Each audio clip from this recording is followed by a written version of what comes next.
other one, you bastard! Brought to you by supporters who probably have better taste than this schmuck.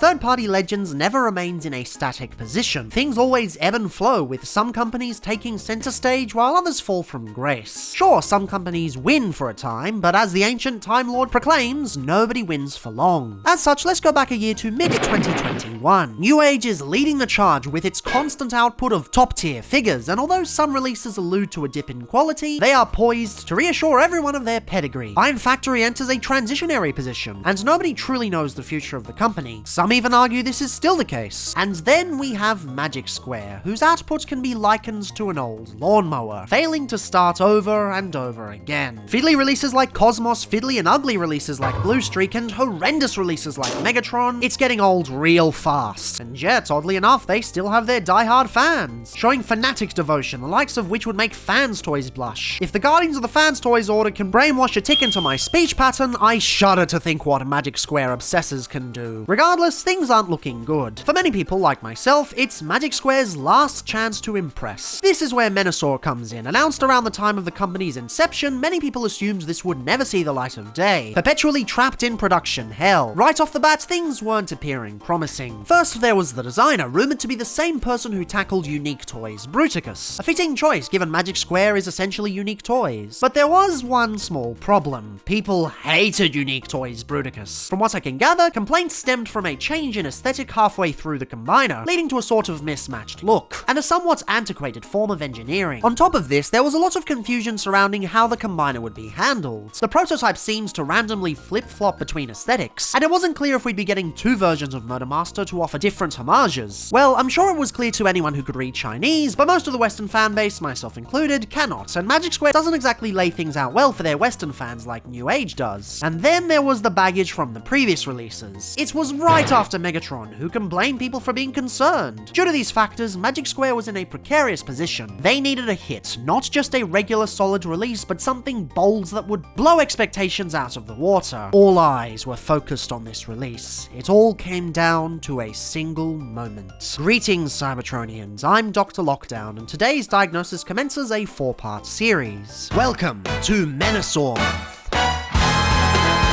For the first installment, we examine the first set on the long road to Menasor. MSB 14 Beatback and MSB 15 Collide. Honestly, I don't know which name applies to which, since both are synonyms of Breakdown, so I'ma just call them Breakdown and Wildrider like any sane person would. Now, typically when it comes to Magic Square, vehicle modes aren't the problem. Not to say they can't be at all, as seen with half-melted Blue Streak and the wonky copy of the New Age version that was Bumblebee, but typically they're passable at worst. Wildrider and Breakdown follow this trend, turning into pretty sleek sports cars that carry their G1 DNA quite well. Starting off with Breakdown, he exhibits his Countach likeness pretty effectively. Sure, the top is a little more rounded compared to the real thing, but I assume that's part of the downscale process to get it working at such a scale. Also, I don't think anyone who's a fan of this scale is going to complain that much. Right off the bat, you'll notice that compared to a lot of figures his size, he's got quite the high level of paint. In fact, not to throw shade at the other members, but he's easily one of the best painted vehicles in the set, second really only to Dragstrip. The blue trim at the bottom really catches your eye, popping very well. It's nice and continuous, never falling into the trappings of usual segmentations. Also, great job with the red part at the front. Pops pretty damn well and doesn't feel wispy. Doesn't matter which toy I'm discussing, if it does red or yellow paint well, I'm drawing attention to it. Shit's hard, y'all. You seen what some examples look like? The sculpting is also pretty crisp too, with lots of line work picking out the vehicle detail. That said, as commendable as this is, I'm not too excited by it considering 1, Unique Toys is known for their line work, and 2, this isn't the first Lamborghini the company has done. Hell, it isn't even the first Legends Lamborghini they've they've done. I will give credit to the paint though. It picks out quite a few places. Curiously, the back is actually a different shade to all of the windows. Not sure why, it uses the same paint Wildrider's torso uses instead. Bit weird. Also disappointed the handles haven't been picked out, especially when Sideswipe got this right years prior, but well, really it's a minor thing given how much paint they've slathered over everything else. And that's really how I feel about most of Breakdown's issues. They're there, but they're pretty inconsequential in the grand scheme of things. For example, due to how he transforms, there's a smidge of blue bleed around the roof of the car. Firstly though, the sign, and second, they've had the foresight not to paint the bottoms of the feet. I've seen figures 3 times the price f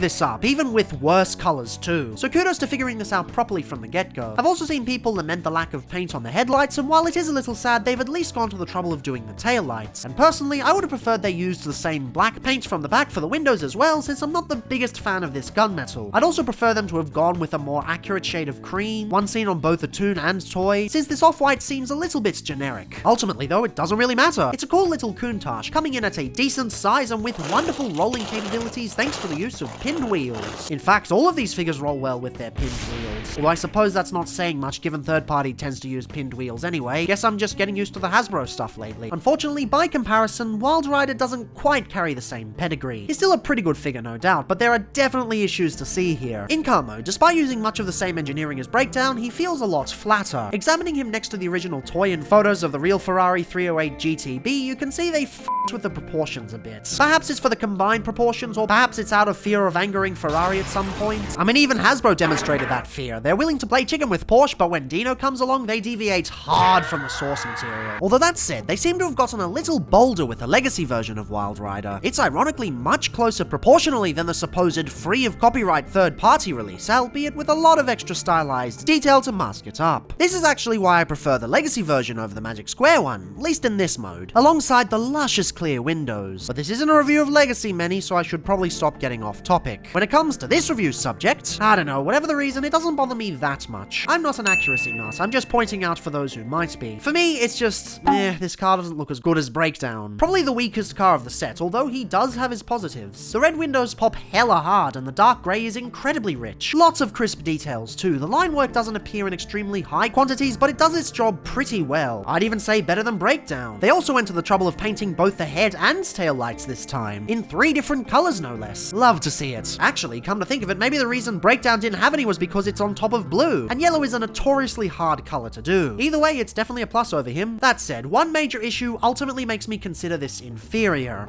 Paint chipping. Really bad paint chipping. This figure uses 2 shades of red, a glossier one for the windows and a matte one for the bottom. The matte red is the same one used for the hood on Breakdown, and while it sticks to the plastic properly there, it flakes off like a motherfucker here. Why they didn't just use the same red for everything baffles me, since there's barely any difference between the two. Only psychopaths like myself who overanalyze the shit out of everything would even think to look. This is actually one of the reasons why you might prefer the KO over the original, mind you. According to a friend of mine who owns the bootleg, who has kindly let me take footage for this and other reviews, and that toy guy, there isn't any paint chipping present on that version. I'm sure if I really wanted to, I could go in and fix it, but I really shouldn't have to. It's not the only case of paint chipping on the figure, but it's easily the worst. However, I think I can ultimately be less harsh on this figure, as well as Breakdown to a lesser extent, for one specific reason. They actually listened to fan feedback on this one. From the very beginning, what's the one issue that has plagued every release from Magic Square? Whether their figures have been good, bad, or just plain f***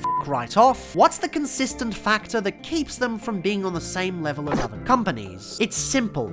Plastic quality. Consistently, they've used this wibbly wobbly soft plastic that makes all the details feel soft and gives the figures an unprofessional feel. It also has the side effect of making any finishes they try to add look utterly horrendous. The Stunticons are the first figures in their lineup to actually take this criticism to heart and provide some nice, dense, professional plastic. It still isn't the best plastic on the market, but I can actually transform these without them constantly feeling icky. Right off the bat, this was the first thing that stood out to me. Years and years of complaining about it, and they've done absolutely nothing. Until now. Maybe it took them so long to fix this because their die-hard fans don't seem to care, or rather, they've become so used to it that they now consider it a positive. I don't get that. Annoyingly, it seems like the releases after this have gone right back to the style they've used before, along with other issues their previous figures have had. Everyone praised the plastic quality on Soundwave, but surprise, it's just as shit as it was before. But whatever, we're here to discuss these figures, and even with all their faults, I'm really happy they took on feedback just this once. Whether it was for the sake of the combined mode, or because for a brief moment they realized the error of their ways, hats off to them. Anyway, size-wise, there isn't much difference between Wildrider and Breakdown. They work really well together, which is a good thing because they're going to become the legs later. And bringing in the upscaled versions for comparisons, these things will really piss off scale nuts. They don't really fit in with anything, not even Legends Plus like the Figures Make Fans Toys puts out. You're only really buying these if you just want to sample the combiner at a cheaper price and don't care about scale with anything. Also, just note that there are differences between the paint applications on Breakdown. They kinda cheap down on the bootlegs, which is pretty disappointing. Still, you'll see why they did this with some budget reallocation later. Also, side note, the KOs I'm showing comparisons with in this video are the oversized, no-brand ones, under the BW code, whatever that means. At the time of writing, this was the only knockoff on the market. Since then, however, another has been announced, under the name of MHZ Toys Tiger Wing. I could be mistaken, but this appears to be a 1-to-1 KO with no change in size. Just putting that out there, you might want to do some research in a few months when it releases. Doubt anyone I know will get it though, so I don't think I'll be able to assist in any way. But with all that said, the most surprising thing wasn't anything to do with the vehicle modes. It wasn't anything to do with the plastic either, oh no. Ladies and gentlemen, allow me to present to you the moment I was sold on this set. Let us engage in the transformation. Now, the first time you go through a transformation like this, it's not going to seem very interesting. I mean, it's pretty simple, it treads very similar ground to what you've seen before. In fact, it borrows a lot of engineering from the sideswipe they did ages ago, which makes sense because Countach and Countach. But fear not, it is going to make a lot more sense in context. Might be unassuming now, but we'll get to why these transformations are important in a little bit. That being said, given the transformations are very similar between the two, I'm basically just going to show it once with a few differences between them. There's no real reason going through the same transformation twice, so to cut down on time, I'm just going to go through it once. So the first thing you want to do is just wiggle everything in the middle section free, so you got a bit of clearance. You basically just separate out these leg parts and rotate them down like so. This middle section pulls out and down. Yes, it's a sliding rail, but because of the way this clips in, it's not too bad. Straighten up the feet like that, and then there are dedicated slots that the side panels tab into, and that's what makes everything nice and solid, so the sliding rails are actually being supported by something. Anywho, separate the legs like so. Take the hood of the car and fold it down onto the backpack. Open up this back section there, and a little something to note with my copy, because it's second hand, the person I bought it off already broke part of it. Apparently these tabs have a tendency to break if you try to pull out the arms first, so don't forget to pull this section back before messing with the arms like that. Anywho, on the topic of the arms, they rotate down and rotate down. They are on double hinges like that, and that makes the whole thing proportioned better. Come into the back and bring out the head and rotate it forward like so. And now those tabs will plug into the slots where the mushroom pegs are instead of the original slots. The last step for both of them is just to pull the arms down like so. And then Wildrider deviates just a little bit. You want to rotate the waist around. That's not part of Breakdown's transformation. And of course the feet rotate the other way, and there is now an extra little toe piece out of there. And once that's done, it's all good. So yes, the transformations on paper do seem pretty unassuming. I mean, we've got the same legs as Sideswipe and just really simple arms. What is there to talk about? Not much, aside from the fact that Wildrider's head is a little bit difficult to get out, but it's not too hateful. So yeah, it doesn't seem like there's a lot to discuss. However,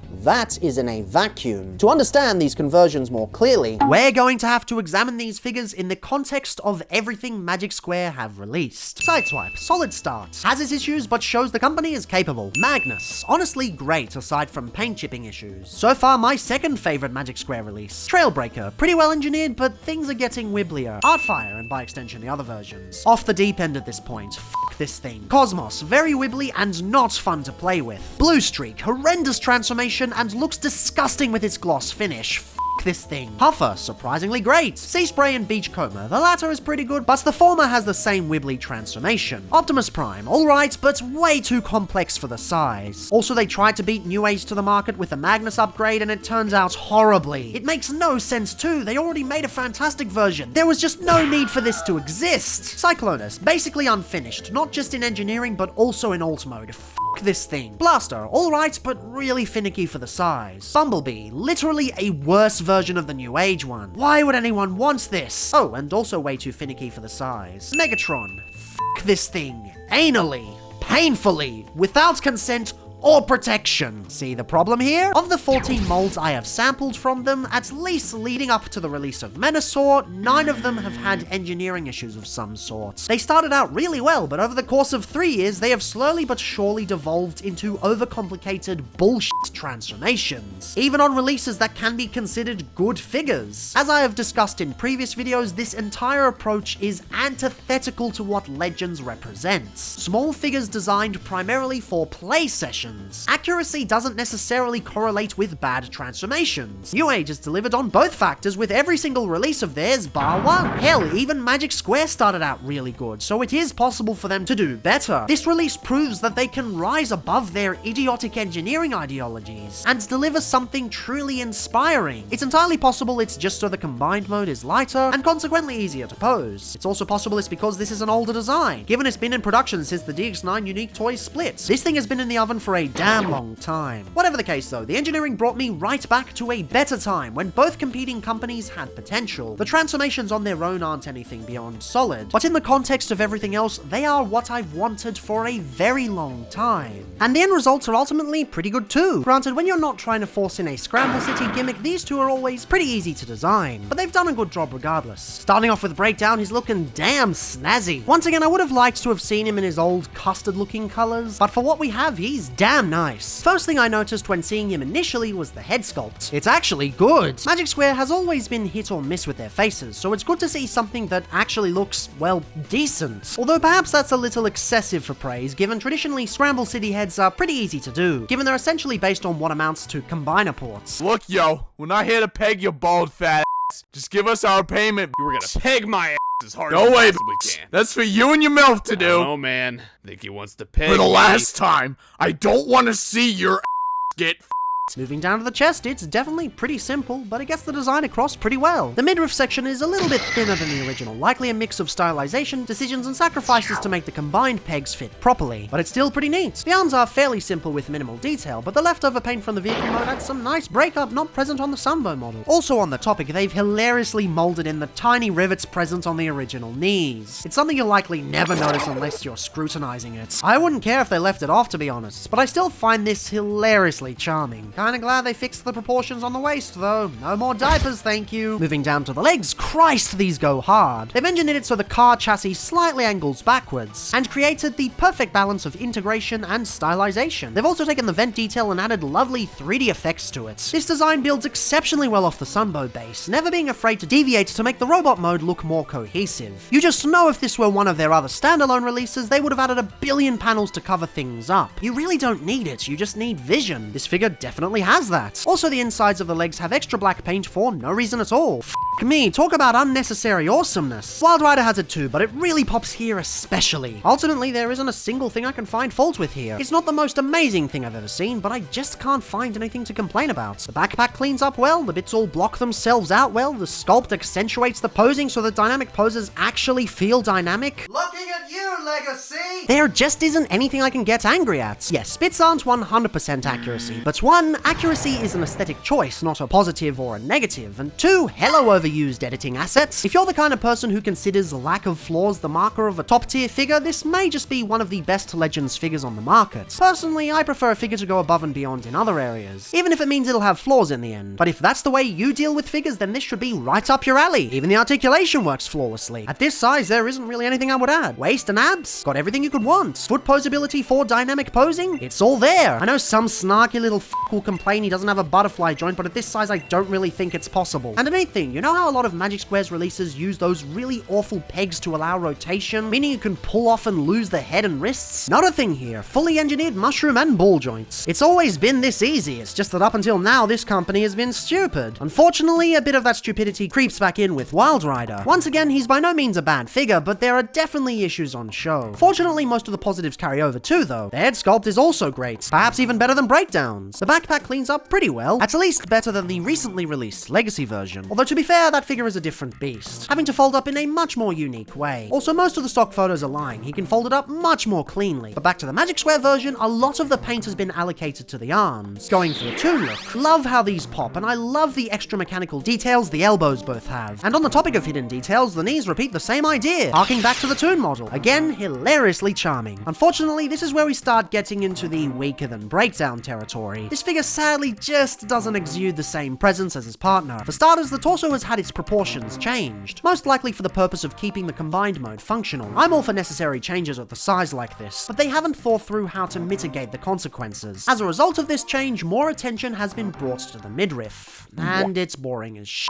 Yes, it's accurate to the original, but two things. First, they've already made changes with the torso design, and they should have made alterations to compensate. And two, personally, I just think they should have been more open to altering the design for the sake of visual cohesion. You may disagree with me on this, but it's how I see it. Plus, we're going to see in the coming weeks that Magic Square is perfectly willing to make changes, so ultimately, it's not a fault of the accuracy, but rather a fault of tunnel vision. Not as bad as the legs, though. These are a bit of a snooze fest. This one I kinda get, though. These bits form the back of the car, so I get that they can't go crazy on the detail. Breakdown's legs end up on the underside of the alt mode, so they can go as nuts as they want, but Wildriders are in full view, so any changes they make need to be subtle. In this case though, why not incorporate some of the venting detail from the original car? Why not develop a nice balance between the two? That's not my biggest gripe though. No, that would be the paint chipping. And it's not just the stuff left over from the vehicle mode. Because of the way the combiner pegs are inserted, paint chipping is inevitable. Doesn't matter how durable the paint is, this is just the way it was designed. A solution for this would be to use the off-white plastic from Breakdown, if they were already going to change the shade at least. But alas, it's grey with an off-white coating, and it sucks that it eventually ends up like this. Also, side note, this little piece of mechanical detail looks cool, but I have no idea what it represents. Somebody please explain this in the comments because it isn't present on the toon or toy. It's driving me crazy. But yes, this figure has issues. When placed next to Breakdown, you can tell he's the weakest part of the set. I also personally find him inferior to the Legacy version in this mode, simply because the stylization really gives him some extra character. I know the small chest and vented shoulders aren't purposeful stylization, but rather a side effect of the combination gimmick, but the end result is way more up my alley. Transformation is inferior though, feels a bit finicky despite being the old Combiner Wars dead-end system mostly. That said, in a vacuum, he is still pretty decent. You can tell they've put a good amount of thought into how he works, even if he's just following the template in the end. I mean, he retains all the articulation the Breakdown had, and you can still get him in some great poses that feel dynamic enough. And this is without the accessories too. For some weird reason, I can't seem to find the guns they come with. Happening quite a bit lately, I'm getting somewhat concerned. Still, I can at least show you what the bootleg accessories look like, given the comparison shots, so here's how that works. And in the context of most previous Magic Square releases, oh boy, he comes out strong. He's simply a mid-tier Legends release, packed alongside a damn fine Legends release. It's a solid start to a combiner, which in this scale is something we haven't really experienced all that often. Anywho, before we finish up, quick sizing. Again, basic Legends size. Not much to say here. And once again, bringing in the upscaled versions, you can see that scale just doesn't work. I know a lot of people will be wanting to use these instead of the upcoming Legacy ones, but heads up, it really doesn't work. The scale is way off no matter which way you slice it. Unless maybe you want to go for G1 toy scale. I don't give a flying f about scale personally, but if I did, I'd probably skip this set. Also, neat little trick here. The upscale uses the money saved from the paint on the vehicle mode to offer two separate pieces of plastic on the feet, instead of the paint system the original had. This means far less paint bleed in vehicle mode, which is a nice touch. Unfortunately, bootleg Breakdown also got saddled with a wonky arm, so there's that. If you're going to buy the upscaled version, you have to understand, this is a knockoff. You're paying less, so quality control is going to be wonky. Even the best companies were saddled with issues like this. It just comes with the territory, and if you're okay with sacrificing QC for price, then go right ahead. Just be aware this is a mileage may vary type of situation. Yours may be perfect, yours may be an unplayable piece of garbage. Make sure you order from a reputable seller with good buyer protection if you're going to go down this route, as you would for any KO. I'ma be honest, I wasn't expecting this release to be that great. Given the immense amount of bullshit contextual baggage, I wasn't planning on getting this set day one. I was going to wait for these to hit the aftermarket on the cheap, maybe a year down the track. Magic Square figures often do this, especially when new age versions release. This is actually what I'm hoping to do with their Devastator eventually. Yeah, I wonder how that's gonna turn out, given most people claim it's a mess. Either way, it wasn't until I saw these in person that I finally saw the hype. A friend of mine was getting into Legends after seeing the collection I had, but in time he began to realize it just wasn't for him. As such, he gave up on this release and decided to sell these on the cheap. I ended up paying just over deluxe price for these two on a whim after messing with them at his former house. The moment I laid my fingers upon these masterful pieces of plastic, I was enthralled. All my reservations about jumping in faded away in an instant. I transferred him the money almost instantly, and that very same night I pre-ordered the other members. This set may not be the greatest Legends release on the planet, but it ignited a passion in me that I hadn't felt in a while at the time. Magic Square can do solid releases, and this release proves that. Ultimately, you've got a solid figure teetering on a 5 out of 5 and a decent figure sitting at a 3. That sounds like a a damn fine set either way, combined score or no. And here's the thing, it's not the end here. This is merely the first release of a greater lineup. This is just the beginning, and if this is how the set begins, imagine what the rest of the set could be like. But as always, fandom public consciousness is a conversation, so drop your opinion on the state of Magic Square below. Have you always been as disappointed as I have? Have you been hesitant to buy these due to contextual reasons? After all, as always, there's a context for everything. See y'all next week for part 2.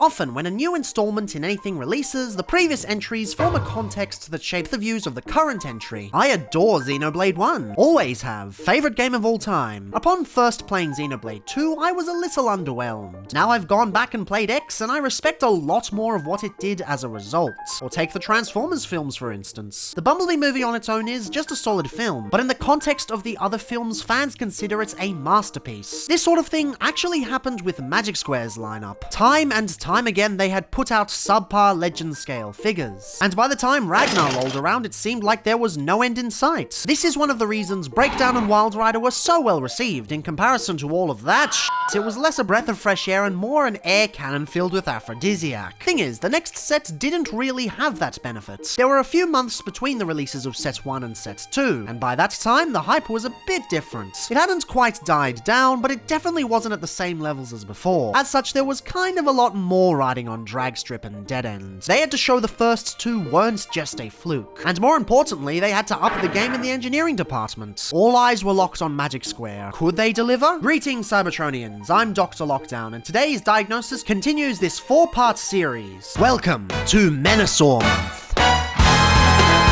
For the second installment, we examine the second set released in Magic Square's Menasor lineup. MSB 12 Pillage and MSB 13 Contain. Once again, I have no clue which is which, so I'm calling them Dragstrip and Dead End like a normal person. Honestly, nobody outside of obsessive Fanstoys fans insist you call figures by their third-party names. Although, to be fair, Magic Square fans have been showing similar fanaticism as of late. Oh well, I've never been one to give a shit.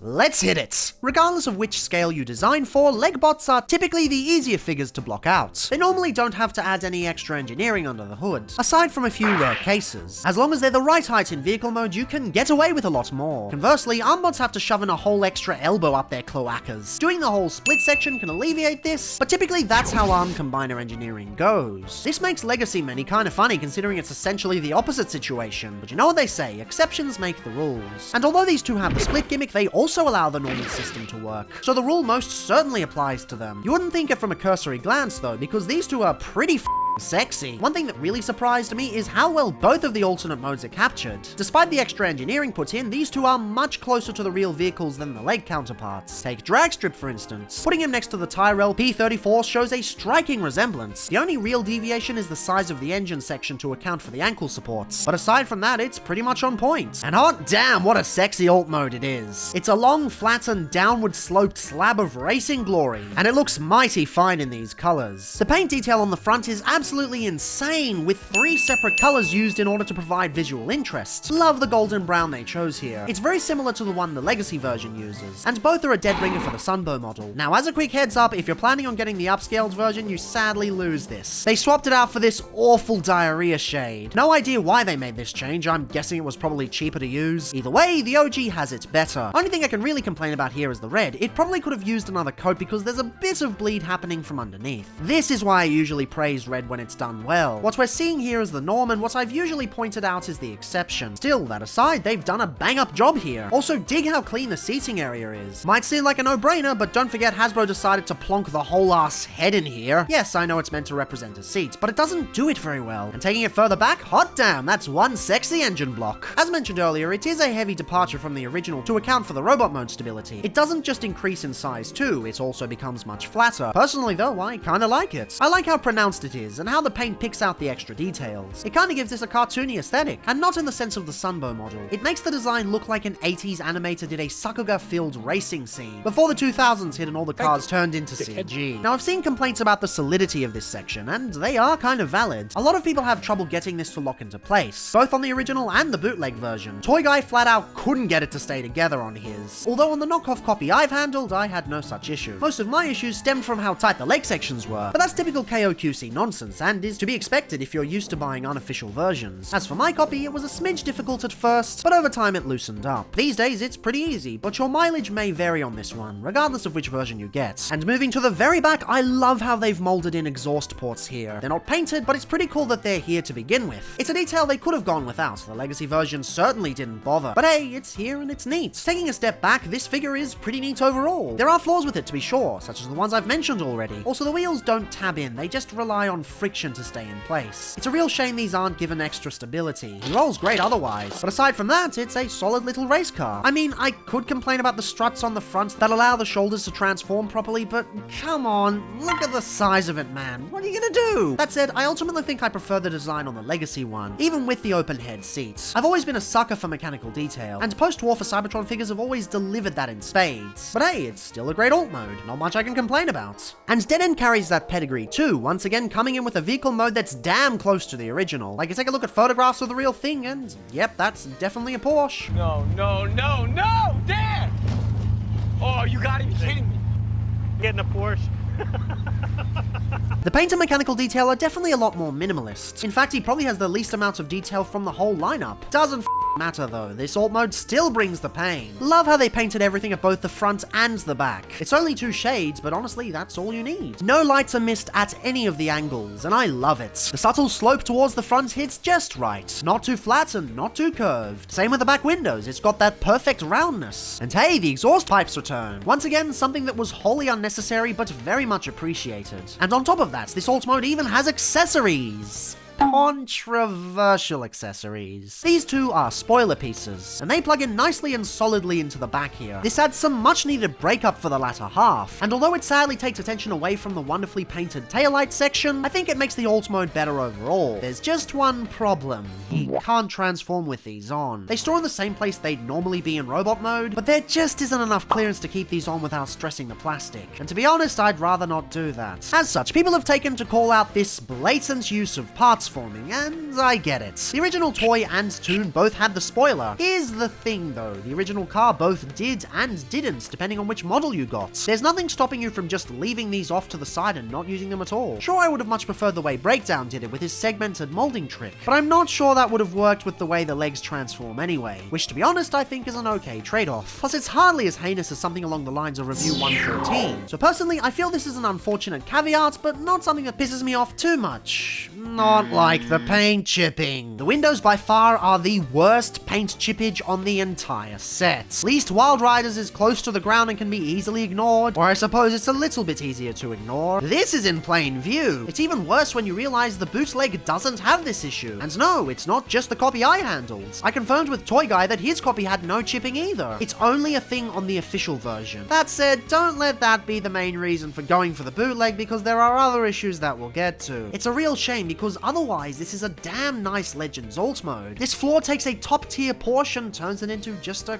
cromulent one. Ah yes, the word cromulent. Always been bugged by that word's definition. It sounds like it should mean fantastic and of great importance, but no, it just means serviceable. That linguistic quirk always pissed me off. Tangents aside though, that's what this set is. Perfectly cromulent. Dead End is still pretty good even with the issues, and Dragstrip brings his A-game from every angle. The variety just makes for a more fun experience. I'm sure when New Age eventually releases a Dragstrip, it'll easily be more accurate, and Dead End won't be strapped with all those conundrums, but hey, these are pretty damn good. Anyway, size-wise, these feel weirdly smaller than the first two. They're not. Dead End is roughly the same size, and Dragstrip has the same mass, only flattened. But it definitely feels that way. Ah well, such an oddity is hardly cause for concern. As for the knockoff versions, they're about what you'd expect at this point. They don't scale with anything, so don't even bother. That aside, no real issues here. Those will turn up mainly in the robot mode. Speaking of, I think it's time we wrapped this up. Let's convert these motherfuckers. So all things considered, the first set of the Magic Square Menasor lineup was pretty pedestrian. I mean, Breakdown was basically just a copy of Sideswipe, it was basically just a copy of Masterpiece Sideswipe, just with a different front chest there, and Wildrider was basically just a copy of Breakdown, so not much to discuss there. These two are a bit more interesting. They each have their own individual transformations, wholly separate from each other. No reused engineering between the two. Dragstrip is the simpler of the two, but he still has some neat little tricks up his sleeve. Now the first thing you want to do is bring the wheels out part of the way. They're just going to stay there for a little bit because they'll transform the rest to later once the rest of the legs are done. You take these two sections here and rotate them around to the front like so. Jostle it a little bit so that you can get the legs out and fold in this middle panel here, and then yoink the legs out like so. I am not a fan of this sliding rail technique they've used. I've never been a fan of sliding rails, and there's actually a precedent for these kinds of legs failing over time, as we've seen with hybrid style Black Convoy, so I don't really like the use of these. But only time will tell. Anywho, you want to rotate these sections around like so to make the ankle supports like that. Or I should say heel supports, really. The wheels then rotate the rest of the way inwards like so, using the double hinges. And they form really, really nice feet that look incredibly clean, and are very sturdy too. Anywho, what you want to do is just take these arms and pull them out on these other sliding rails. These ones are a bit more understandable because they're pretty sturdy and they've got other ways of locking in. This part opens up and folds over the top, also revealing the head, and you can also rotate that around 180 degrees. Wheels rotate back, and I actually think this form of the wheel transformation is a little bit better than the Legacy version. Although on the whole, I prefer the Legacy transformation, it's just more fun. Yoink out the arms like the previous versions, but something the previous versions didn't do was rotate them around and also rotate around the fists. This allows you to change the detail from the angled car details to the flat toon details. And it works really, really well. It's just an all-around fun transformation. With the exception of the sliding rails, which are pretty solid for now, but you know how that might turn out later, everything functions fine.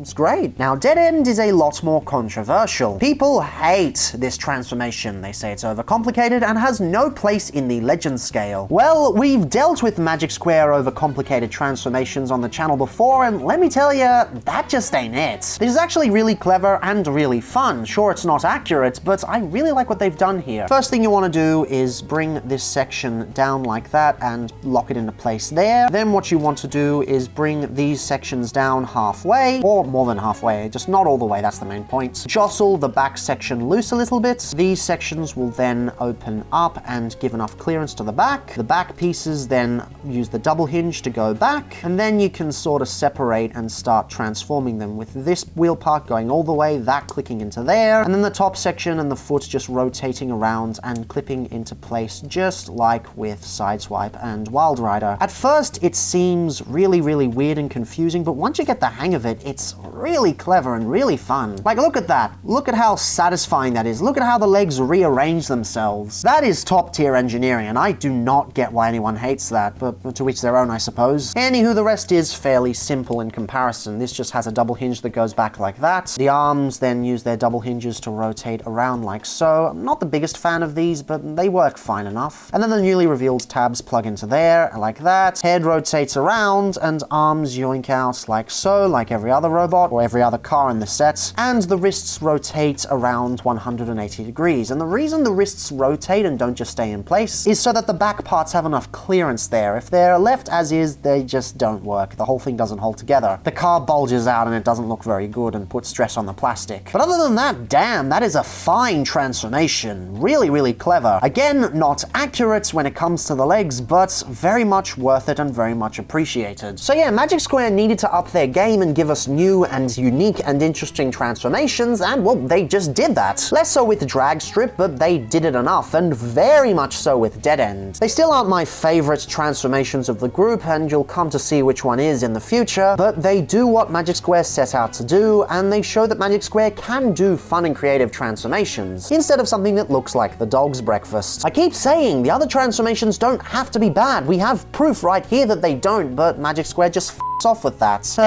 Life is cruel. cruel sometimes, ain't it? Now, for the most part, this set has leaned pretty hard into the toon stylings. In most cases, the robot modes are spitting images of the Sunbow model with subtle additions of extra detail. For better or for... actually, no, I think this is just straight up better, because the only example that would be worse is Dragstrip. The Sunbow model for this is, to put it bluntly, not good, and coincidentally, this is the one time the set deviates. It's sort of the toon details plonked onto the proportions of the toy, and given the original was actually pretty well proportioned as far as Scramble City limbs go, this is a wonderful mashup.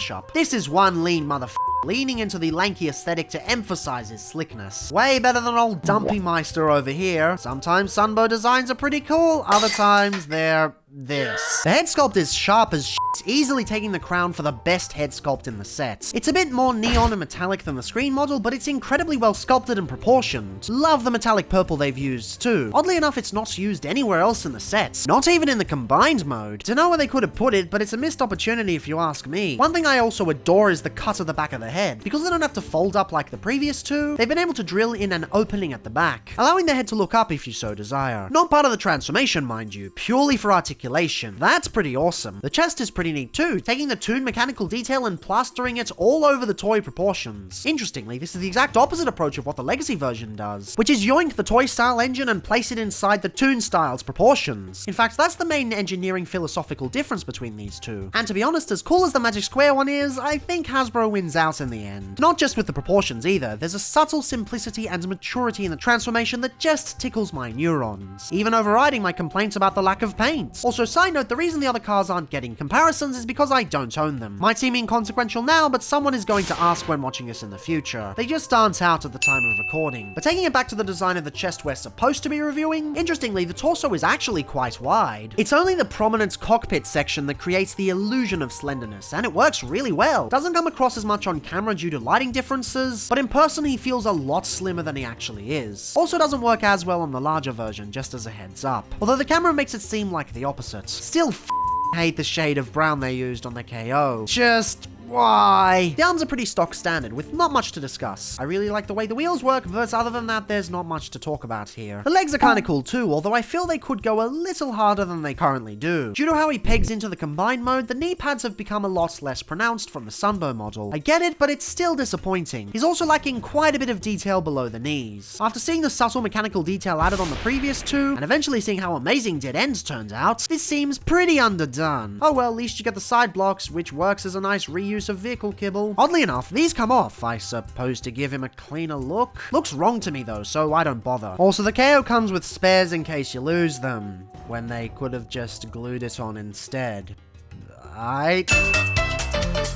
Still better than the old hand fall off nonsense previous Magic Square releases had though. Actually, I say that, but later on as I was writing this, I realized his hands do fall off. He's the only one out of the set who does this, aside from Motormaster's head. Really wish Magic Square would stop doing this, but well. One thing I will give them credit for though is the use of the spoiler as the feet. This is the one toy style detail that's been carried over, and I'm all here for it. It's also really sturdy because it doesn't actually chill on the wheels. The wheels secretly hover slightly above the ground, letting the engine parts hold the ankle supports. I'm sure they could have figured out a wheel locking mechanism, but seeing the issues ankle wheels potentially cause, I'm glad they went this route instead. Also, I find it funny that this is the one toy detail that carried over from this, whilst on the Legacy version it's the one toy detail that didn't carry over, at least until repro labels made adjustments. Just a humorous thing to note. Ultimately though, here's a solid figure. Looks-wise, he's probably the weakest of the set with minimal detail in comparison and not a lot of paint on show, but considering the alternative and the amount of stylistic adjustments made, it could have been a lot worse. From most angles, he's perfectly serviceable, or I suppose,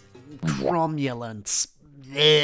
Aside from the leg detail and the weird fally-offy bitties, there's not much to complain about. Sure, I could have asked for the backpack to be a bit higher, but given the size, I think that's a bit much to ask for. Even his weapon is pretty neat, with some awesome angles and cool flamethrower stylings. And yes, this time I actually have the weapons. Guess I don't have to rely on the bootleg for comparison shots here. Articulation works pretty well. Sadly, you lose the ab crunch because of the combiner joint stuck in there, and the forward toe motion thanks to the way the legs transform now. Aside from that though, he's basically got everything the previous releases had, which is still a lot for a Legends figure. Although I guess a lot is becoming more standard nowadays. Now, due to the way the waist unpegs using the waist joint, hypothetically, it could fall off during standard posing. Personally, though, I've never run into this issue. I'm not saying it can't happen, but I've never seen it happen firsthand before, so I don't think it's really a thing. Actually, and I'm adding this in a bit later, about a week before this video released, I had to go back to my friend's house to film a couple of comparison shots with the KO that I forgot about. And when I was transforming it, KO dead end would not stay together. Of course it's KO dead end. It's always KO dead end. So in the end, Dragstrip has a lot of cool shit up top, but starts to get boring the further down you go. He's still a solid member within the lineup, but at this point I'm not seeing the craziness that blew me away at first. Meanwhile, Dead End is sort of reversed when it comes to the layout of his detail, where the top half is much less interesting than the bottom. Now, credit where credit is due, they have once again gone in and made alterations to remove the dumpiness of the Sunbow model. It's a lot more subtle this time though, and I feel they could have leaned into that idea a bit more. The chest is very well painted, with two shades picking out spitting image details from the cartoon. I just wish it was a bit more indented. I get why they can't. Similarly to Breakdown and Wildrider, this has to peg onto the trailer skeleton. As such, it can't jut out too much. And when you take into account how thin the panel is to begin with, you understand why the details are so shallow. Still, I just think it looks a little bland, or at least more bland than the other three. At least this has an excuse though, the head sculpt sure as hell doesn't. It's not bad per se, but it's not necessarily good either. It's weirdly puffed out, and the visor just doesn't pop at all. They've already reused the brown from Dragstrip, so reusing the metallic purple seems like a no-brainer. But no, they didn't, and as a result, this is probably the weakest head sculpt of the set. The arms are okay, I guess. You get some of the mechanical detail references from the toon design with the extra grills on the forearms, but at this point, I'm kind of finding it hard to stay awake. Not even the gun can keep me awake at this point. It's just sort of your average G1 weapon with a silencer at the end. Whoop-de-doo, snore-de-snore. I'm falling asleep again. Not a bad robot design by any means, but I'm not being given any reason to care. Until you hit the legs. Holy shit, why do these go so hard? You can see a couple of references to the Sunbow model, with the wheels on the insides and the extra blocks on the front, but the rest is pulled straight from the designer's ass, and it's awesome. I keep seeing people trashing this, and I just don't get it. The way the bumpers slide into the knees is such a cool aesthetic, and they actually blend in amazingly. You'd expect them to float above the design and seem out of place, but nope. And on top of that, they brought back the back-swept kibble motif that made Breakdown so awesome, only applying it to the windows instead. Even with the chunks missing used to accommodate the wheel chassis, this still looks cohesive as f***. I honestly want to see this design used more frequently on Dead Ends. Hell, give it to a Generations rendition of Cyberverse Dead End if you have to. It's awesome and stands proud above the blandness of the toon model. I really wish the rest of this robot went this hard. It's sort of like the designer had one full awesome figure and the top half went to Dragstrip while the bottom half went to Dead End. I suppose that's better than a figure that's 100% boring, but still, it's a bit weird. As for articulation, he's basically Dragstrip with an added toe pivot. Unfortunately, this time the hands are actually mushroom pegged in, as opposed to whatever Dragstrip had. I'm getting real sick of this shit on Magic Square figures. And size-wise, they're both surprisingly thinner than the leg components. Dragstrip I get, given his overall aesthetic, but given how wide Dead End feels, even with the subtle angling implemented to counteract that, you'd think these would be the same width. But no, Dead End is surprisingly not a wide boy. And as for the bootleg versions, well, this may be the most important comparison of the set. There are many factors that influence getting a knockoff over the original. Perhaps the original is too hard to come by, or maybe the original is outside your price range. Maybe you prefer the scale of the bootleg, or maybe the colors are more appealing. The upscaled version of Magic Square Menasor might be purchased for any of these reasons, but any KO connoisseur will tell you that the decreased price comes with an extra tax of its own. KO companies always skimp over with their quality control. It's how they're able to use standard materials whilst still providing a cheaper price. The Dead End bootleg is essentially the make or break for whether you should settle for the KO or hunt down the original. His bootleg is by far the worst when it comes to quality control. On my friend's local copy, the knee pads just refuse to stay in, making posing a pain in the ass. And you think that's bad? Wait till you see Toy Guy's copy, where the whole thing is as floppy as my Democracy Manifest after seeing the invoice for the Mass Toys Seeker project. Now, if you can accept this and are willing to modify your toys to compensate or just ignore the wonky tolerances altogether, maybe you'll be happy with the KO. If you cannot, then the lower price just isn't worth it. Grab a second-hand copy or just wait for the new age version. People always like to glamorize knockoffs as as the superior way to collect. But that simply isn't true. There are upsides, as stated earlier, but they all come with caveats. And that's also provided you buy from a reputable source. Most people recommending bootleg purchases like to entice potential fans with deals on AliExpress and Taobao. You tried getting a refund from those websites? I tried once for a Black Mamba Ares nitrogen that was lost in transit. Apparently the postal service throwing it out was my fault despite not having anything to do with it, and a refund wasn't valid. That's $50 I'll never get back. And what if it shows up with missing pieces or not the thing you wanted at all? After reviewing Last Night Reveal the Shield Optimus Prime, I saw half the comments were telling me to get the Fireburst version. So I did, and not only was the listing fraudulent as the toy was an undisclosed KO, but it was missing parts. It took a week of the seller trying to gaslight me into getting a replacement instead of a refund just to get the cash back. And in the end, he was still $4 short. And that's eBay, mind you, not some shady bootleg site. Yes, the old saying is true, if something sounds too good to be true, it probably is. I'm not saying don't get the KO. Again, there are reasons to get it. If I didn't want people getting the KO, I wouldn't have shown comparisons at all. I'm just saying, be aware of the risks involved on both a tactile and a logistical level. But enough tangents, this review has had far too many of them, and it's time to wrap things up. Ultimately, the main difference between set 1 and set 2 is the risks taken. Breakdown and Wildrider form a very safe set that has more consistent quality overall, while Dragstrip and Dead End try to bite off a lot more. Sometimes they can't chew at all, and as such the lows are much lower, but the highs are also far higher than what you've seen prior. When these figures succeed, they soar, and ultimately that's the type of figure I prefer. A nice simple solid figure is fine and all, but I'll always gravitate to releases that push the envelope, even if they don't always succeed. And you know what? Something like this was sorely needed at this point. Had they just come out with another solid but safe release after the first set, the hype would have died down. If you don't raise the bar, fandom interest begins to dwindle. You have to keep moving forward lest you be cast into the abyss. And even if these figures have more issues, they're still pretty great. That's why they retain the same score as Breakdown and Wildrider. We've still yet to see a true 5-star release in this lineup, but it's important to remember, a combiner isn't just the sum of its parts. We're only halfway there, and there's still a lot to show in regards to why this is the best combiner in my collection. There are other stories for other times. But anyway, fandom public consciousness is a conversation, so drop your thoughts on... I guess the stylization in the comments? I don't know, I'm sort of stretching for this review. It's been real scatterbrained. Still, do you prefer massive deviations from the G1 Sunbow models at such a scale? Or perhaps the deviations have pushed you away from this lineup? Maybe you're still waiting for the New Age version to come out, so you can see the two aesthetics lined up. And as always, there's a context for everything. See y'all next week for part 3.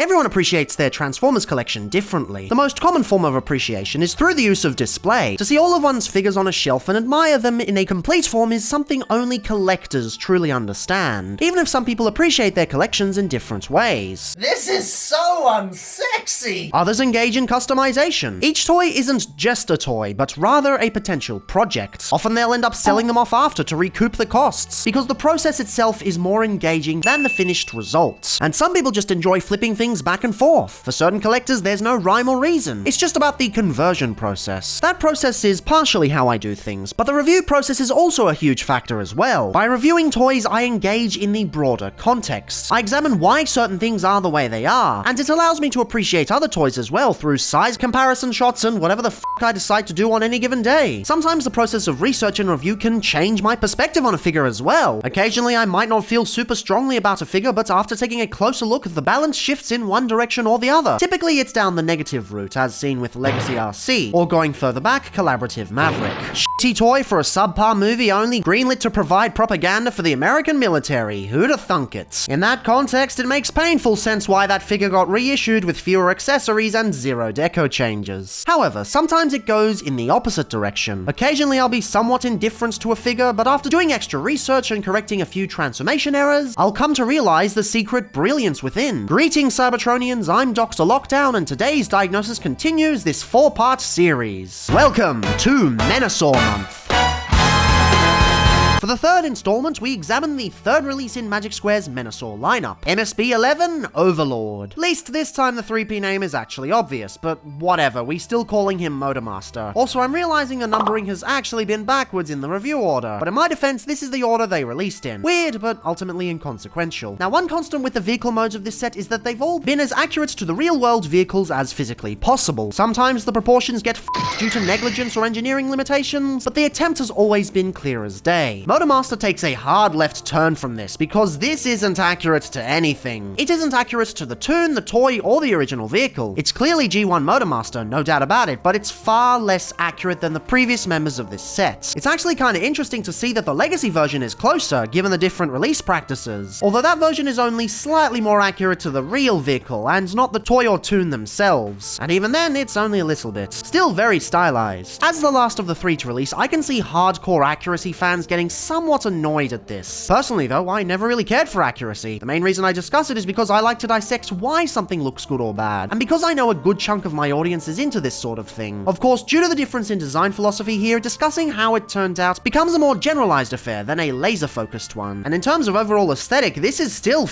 rad. It's definitely more squared off when compared to other Motormasters, which is to account for the somewhat flat aesthetic in robot mode, but there's still a lot of detail here. Once again, Magic Square shows its attention to detail in the front with its multiple layers of paint. Dig how they were able to keep the purple dark, but not too muted, so it stands out enough without overtaking the design on the whole. Also find it kind of funny that this set has 4 different shades of purple paint. Seems a bit excessive if you ask me, and puts into perspective how dumb Dead End's head sculpt is. Moving further down, I appreciate that the bumper section is a different shade of gunmetal to that seen on the light holders, grille, and window frames. And yes, they gave him goddamn window frames, something they didn't have to bother with but went the extra mile for anyway. Extremely unnecessary but greatly appreciated efforts. Also love the rivets below said windows and would have loved more than we have here, but there's a reason they're so subtle. When you end up folding around the leg panels, they all vanish and give way to the smooth toon aesthetic. It's an insanely clever aesthetic swap, and I'm all here for it. Moving to the side, we get the addition of silver now, with the pipes, canisters, and a whole bunch of extra details picked out. The gunmetal makes its return too, picking out the wheel rims. You don't tend to notice from a distance though, so I kinda wonder why they even bothered. Maybe it's to make the wheels blend into the design for the robot legs? Also, you obviously get the classic wind vane Motormaster is known for. Although I wish this was a lot more pronounced, it does serve a purpose, keeping both the individual and combined backpacks clean. Honestly, I think they could have gotten away with a bigger one, but I get why this decision was made. It's hardly something to get too mad at though, and at least you can tell this wasn't the result of laziness, because this vehicle is anything but. I mean, they even sculpted in extra vents at the back, a far cry from Legacy's clunky old robot chest. Sadly, that does mean they sacrificed the trailer bed section though, because this is clearly just the torso and robot hands chilling on the back. Essentially, they've taken the normal bed silhouette and added a bunch of robot kibble on top. This is actually something the Legacy version does a lot better, mimicking what it's supposed to look like much more closely. Thing is though, I kinda prefer Magic Square's sacrifice to Hasbro's. The torso gels with the design quite well, whereas the upside down robot chest really doesn't, giving way to random hollow sections and exposed panels. Also, the Legacy version doesn't have any smokestacks, because the Sunbow model didn't have any smokestacks, because the G1 toy didn't have any smokestacks. This is one of those details that I wholly understand, but I'm still annoyed as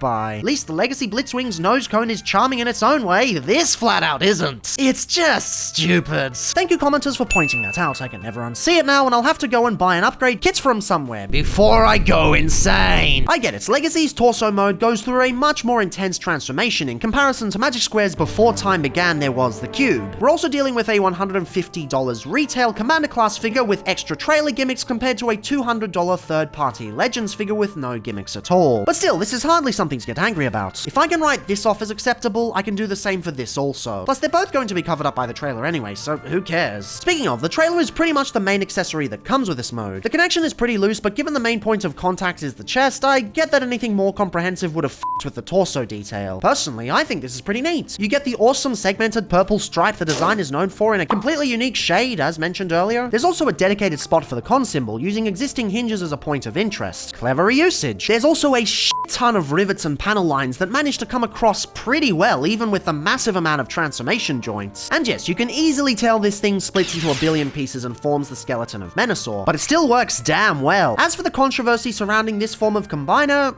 well, I'll save that for the final installment of this series. I also appreciate they aren't using a bunch of those horrible trapezoidal tabs that plagued Ragnar. There's only 2 of them in the entire set, and even then they blend in pretty well. And sure, the back is a bit messy, especially for something that's supposed to be nothing more than a giant oblong on wheels, but 1, this trailer goes through a lot of transformation to turn into a giant robot, and 2, well, the sign. I think given what this has to do, some of the messier sections can be ignored. And sure, a lot of people will insist it's barely doing anything because it's becoming the whole skeleton of the combiner and cheating the combination. But given what we'll see next week, you can tell those people haven't really messed with this figure before, or Legacy Motormaster for that matter. Now, one complaint I often see here is that it's apparently too long. And yes, it is quite horizontally extended, especially compared to both the G1 toy and Toon. Thing is though, I'm pretty sure trailers come in all manner of lengths to accommodate different levels of driver aptitude and different amounts of cargo. Besides, if it's a choice between too long and too short, sex jokes aside, I think the former works much better here. Much like the vehicle mode itself, it's not accurate in its proportions per se, but it works for the stylization they've chosen specifically. And hey, I appreciate that they went nuts on the rivets now that they actually can here. That being said, it's not perfect, or rather, not all of the flaws can so easily be written off. Firstly, no kickstand. I get why they couldn't really fit them on the torso struts here, but their lack of inclusion still stings. It really limits the display options when you transform just the robot and nothing else. Secondly, the back bumper section really could have used more tabs where it connects to the trailer itself. It's relying solely on the tabs between each half to keep it lined up, and it's just not going to hold over time. Thirdly, the wheels are on sliding joints. Big mistake. Again, the longevity on these pieces is going to be an issue. The bootleg version actually combats this by making them much tighter,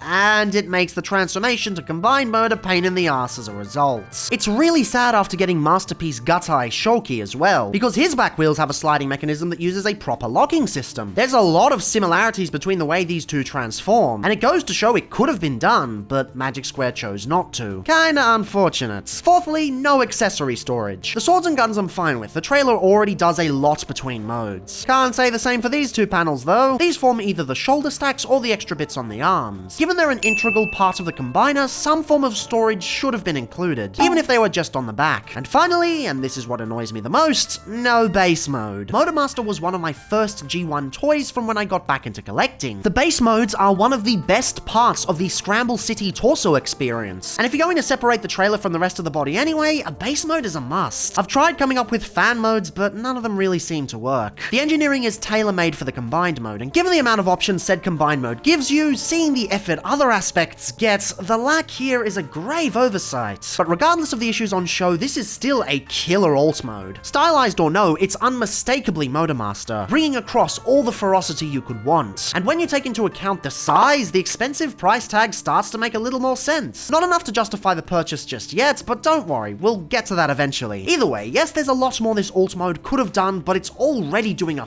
ton to begin with, so it's pretty easy to forgive. If you're wondering whether the alt mode is better than the Legacy version, I mean, come on, it's pretty damn obvious. It's honestly not even fair to compare these two. They're not even in the same ballpark. They aren't even in the same city, or on the same continent, or on the same planet. The only real things Legacy does better is the addition of a base mode, the accuracy to the real-world vehicle, which still doesn't make it better than this version, and the inclusion of the Zohar, which might not be a good thing come to think of it. Either way, it's a stunning vehicle from a visual perspective, and easily tangos with the other members. Accuracy-wise, it may not be what you've come to expect, but quality-wise, it most certainly is. Anywho, size-wise, it works well enough. It's technically a little undersized, as most truck formers are, but it kinda makes sense considering what they have to do with bot mode scales. Besides, increasing vehicle mode size while keeping robot heights the same doesn't tend to work well, and I doubt it would work here given the aesthetic swapping. As for comparisons with the KO, this release feels a lot more slapdash in comparison. With the exception of bootleg dead end who can get this feels the most like a knockoff. Not only do you have to deal with the wonky tolerances, and not only have all the pinned joints been replaced with Phillips head screws, which just look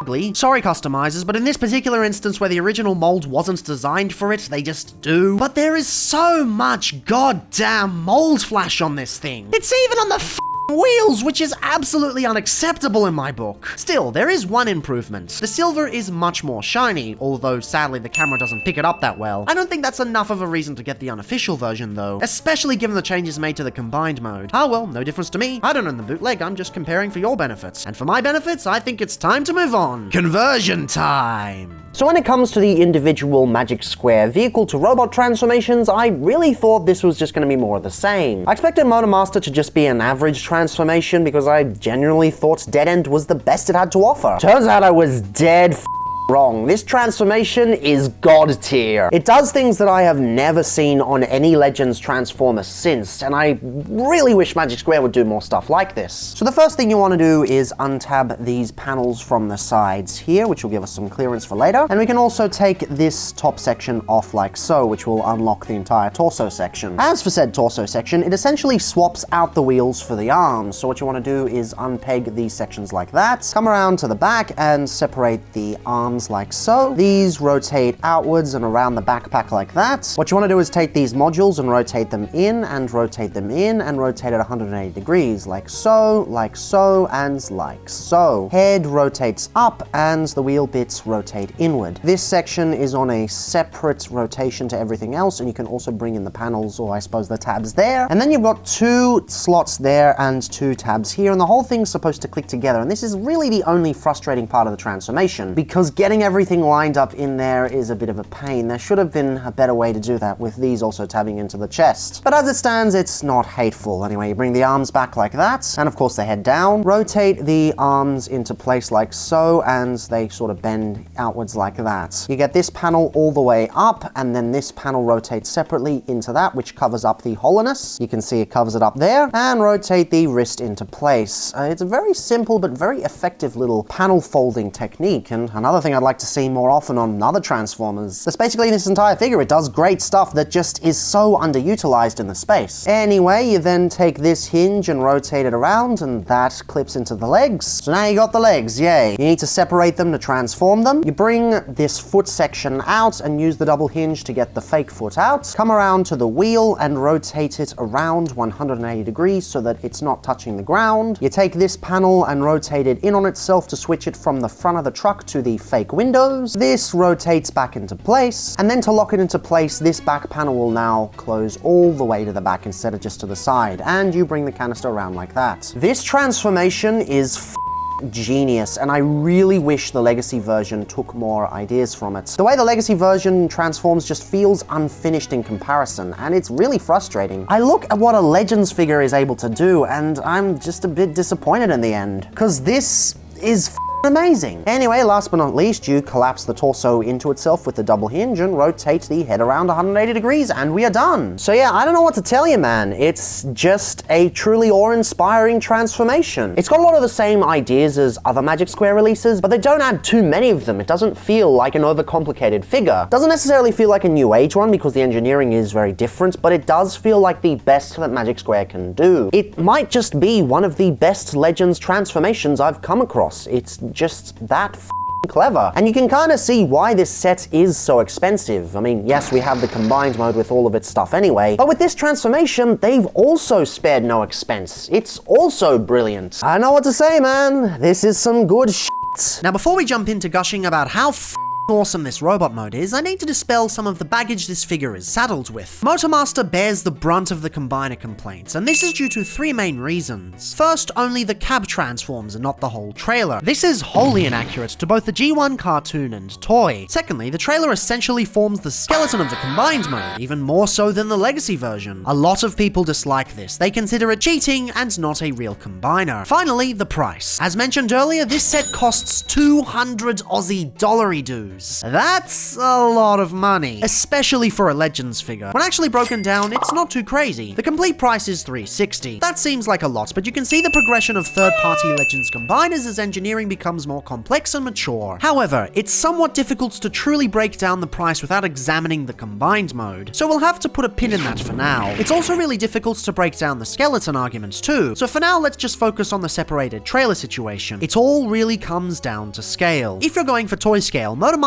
should tower over the others, but nobody wants to go for toy scale. As much as I criticize the idiocy of the Sunbow chart, especially in relation to Legends class figures, it wouldn't really make sense to have Motormaster be ridiculously large in comparison to everyone else. When you've got a trailer this big and you're dealing with figures this small, an all-in-one transformation just isn't going to work. I've only ever seen such a system done successfully once, and that was on a Fans Toys Masterpiece-alike figure. We all know the folly of downscaling Masterpiece level transformations to Legends size. It just doesn't work. And on top of that, Fans Toys' decision may have caused the combiner to fail due to weight issues. With all this in mind, yeah, I can see why they left a separation. It's the same reason Legacy did it too, and predictably I'm seeing the same complaints being thrown around. If the fact the trailer doesn't transform with the robot is the only thing putting you off, honestly I wouldn't worry about it too much given the transformation and robot mode already. Now if the other issues are your main concern, well, just wait a bit. Maybe next week I can convince you otherwise. Okay, is that explanation done? Good, because I can finally start orgasming over how sexy this looks. They've sort of taken a similar approach to Dragstrip, stretching the Sunbow aesthetic over a stylized design. The Sunbow model for Motormaster is, suffice to say, pretty bad. So I'm glad they've gone this route. The main difference is that instead of putting it over the toy proportions, because that would look silly, they've put it over a more heroic style. The end result is unbelievably photogenic. This is seriously the best Motormaster in my collection. Although I guess that's not saying much because I only really have 3 overall. The torso takes all the best bits from the Sunbow design, only now it's wider, curved, and angled towards the bottom. As a result, he goes from a kid wearing a cardboard box to an absolute beefcake. I would have personally loved some extra paint on show, but I get that would have been a pretty heavy deviation, so I understand why they didn't do that. The head that sits atop it is also pretty good too. It's been shrunk quite a bit to avoid it from looking too ridiculous, but it still retains the bucket aesthetic. I will say I prefer the Hasbro version in comparison, but that's to be expected because mainline face sculpts rarely miss. That's the only thing that really beats out the Magic Square version though. Everything else just doesn't compare. I mean, look at these legs, they're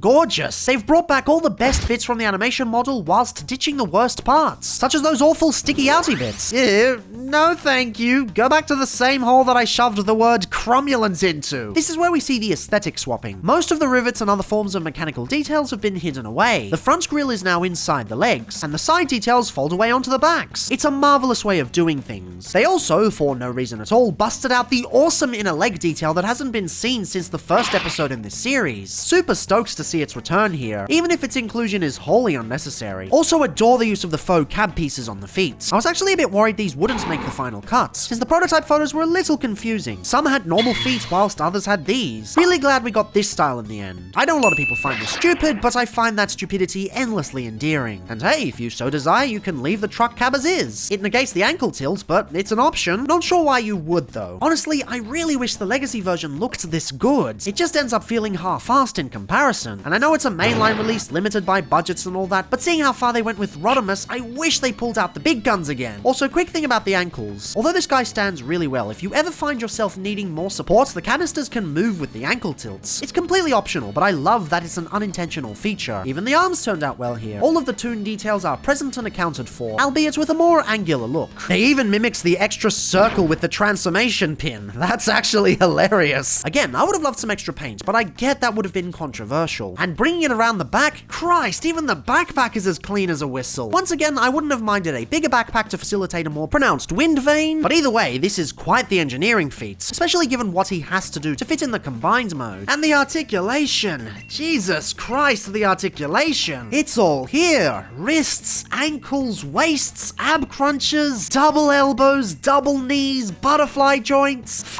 You can even tilt the head down if you so desire. Yes, it's a little odd they used ball joints on the shoulders while the rest use universals, but me, this blows everyone else out of the water. On a figure of this size, I can't think of a single thing they could have added. Yes, I'm a little bit annoyed the ab crunch is below the waist swivel and not above it, but when you see everything this figure does with its transformation, me, this is class. And then you bring in the weapons and the poses get even more pizzazz. He gets his traditional G1 sword and cartoon styled gun, and these are sculpted really well. The sword has been given a bunch of extra details at the hilt, and the gun has been made to look much blockier, putting it in line with New Age powered Convoy's gun. And the coolest part is these aren't the combined weapons. They included 2 sets of weapons for 2 separate scales. You just know if this was done by the usual Magic Square designer, they would have fucked this up somehow. Honestly, I can think of only one complaint with this mode. Unfortunately, the designers couldn't help themselves, and as such, the head has the old Magic Square peg effect. No ball joint here, just a singular peg that pops off with relative ease. Really sick of them doing this. No other company on the planet uses ports this lazy. I've seen 3D printed fan kits that use better joints than this nonsense. Honestly though, that's really the only part that can truly be considered bad. Yes, there are annoyances in the alternate mode, and there's one part of the transformation that bugs me, but the robot mode?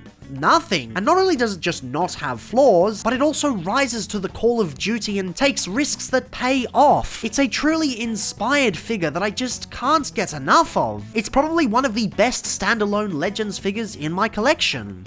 Although, to be honest, I didn't always feel this way. The more figures you collect, the harder it is to appreciate all of them. Occasionally when you receive a bunch of figures at a particular time, some of them fall through the cracks. For instance, I got Legacy, Motormaster, Cyclonus, and Blitzwing on the same day. Upon receiving these, I gave the least amount of time to Cyclonus, as I had already spent plenty of time with the previous version. It wasn't until I went back and messed with him more, applying stickers and such, that I came to appreciate his hidden qualities. This happens quite frequently, and me reviewing figures is ultimately a method to combat that. By engaging with figures I wouldn't normally mess with for the purpose of size comparisons, I'm privy to things I missed the first few times around. But sometimes this doesn't necessarily work, especially in the case of combiners. What's the first thing you want to do when you get the final member of a Gestalt set? You wanna combine it, that's what! I know a lot of people that deliberately won't combine a figure until a week after they get the last one. I do not have such restraint. Why wouldn't I want to combine a big beefy robot and bask in its resplendent glory? As such, the first time round I ended up glossing over Motormaster. I came to the premature conclusion that he was the weakest of the set by virtue of just being a vehicle for the combiner engineering, both in a metaphorical and literal sense. Matter of fact, I wasn't even in the habit of transforming him properly. This is how he's supposed to transform, and this is how I was doing it for months and months. Matter of fact, you can see this mistransformation in the KO comparison shots I took. This single mistransformation acted as the catalyst for my apathy. Why should I care if the designers didn't care about hiding away the hands? In fact, initially I was only thinking of making 3 videos in this lineup instead of 4. Motormaster was going to be shoved into the combined mode episode as an afterthought, because I woefully incorrectly assumed that's how the designers saw him. It's only recently that I've gone back and examined him in closer detail, all for the purpose of doing this review series. This is when I realized this figure was amazing. This is when I realized he had insane articulation, a transformation that stands above even most new age figures, and a vehicle mode that is a display piece in itself. This is when I realized the kilometer-wide divide between this and the Legacy version. This is when I realized this series should be 4 videos instead of 3, because this is when I realized this might just be one of the greatest Legends figures of all time. Anywho, let's end this off with a quick size comparison with the KO. Motormaster is the only one that comes anywhere close to the size of your standard deluxe. So again, if you're thinking of getting these to scale with Generations figures, just don't. It's dumb. Really dumb. But the figure as a whole certainly isn't. Time and time again, I've seen these cuboid torso fellas pumped out with little care, since he's going to embed himself in the combined torso and never be seen again. What's the point? Magic Square Menasor is the rare case where this isn't the case. It's a release of both impeccable style and immeasurable substance, one that knocks all 3 aspects out of the park, being vehicle mode, transformation, and robot mode. It embodies the fun factor of Legends to the highest degree, and yet still acts as a gorgeous display piece. I wish Magic Square could consistently release figures of this caliber, but ah well. The real world is cruel, and we can't always have what we want. This also puts into perspective why this set is so expensive. Due to the accessories specific to him, I could see a standalone Motormaster release going for about $90. Not 100 like Agamemnon, and certainly not 120 like Ragnar, because that price is bullshit, but 90 seems about right. This leaves 110 for the trailer section, which takes away half of the budgetary concerns. As for the rest, well, we'll have to save that for next week. Just another story for another time. But as always, fandom public consciousness is a conversation, so drop your collecting stories below. Have you glossed over figures and come back to them at a later time? Did you find them better than you initially thought, or were they worse than you anticipated? And also, have I convinced you on this set yet? Why are you still talking? Because I want to get you to see, and I'm almost there. If not, well, there's always next time. Until then, remember, there's a context for everything. See y'all next week for the conclusion.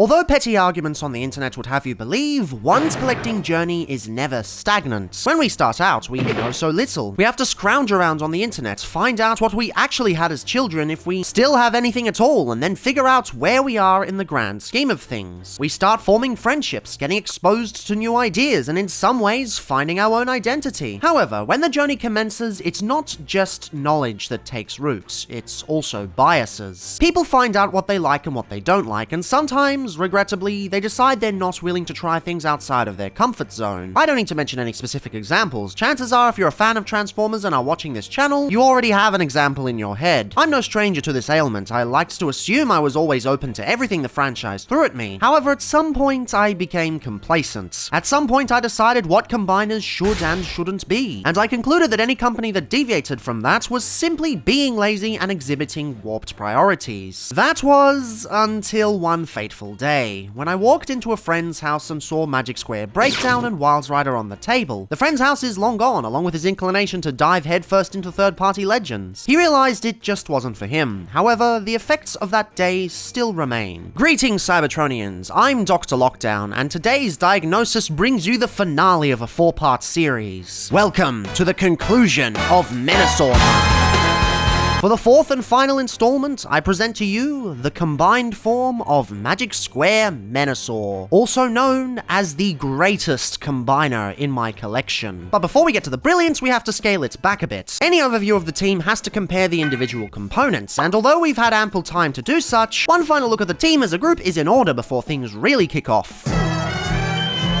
Honestly, the vehicle mode lineup legitimately looks exquisite. There are some combiners that look amazing together regardless of which version you deal with. Devastator is one such combiner. In vehicle mode, it's borderline impossible to f*** up, although the Combiner Wars version sure as hell tried to. The Stunticons aren't exactly. They're not that hard to get right in vehicle mode, but the potential for f***ing it up is still there. The old Fans Project versions are a good example of this. They aren't a bad set in vehicle mode, but they always seemed off. And if you want a properly bad set, well, look no further than Combiner Wars. God, especially compared to Legacy, these guys look cheap as shit.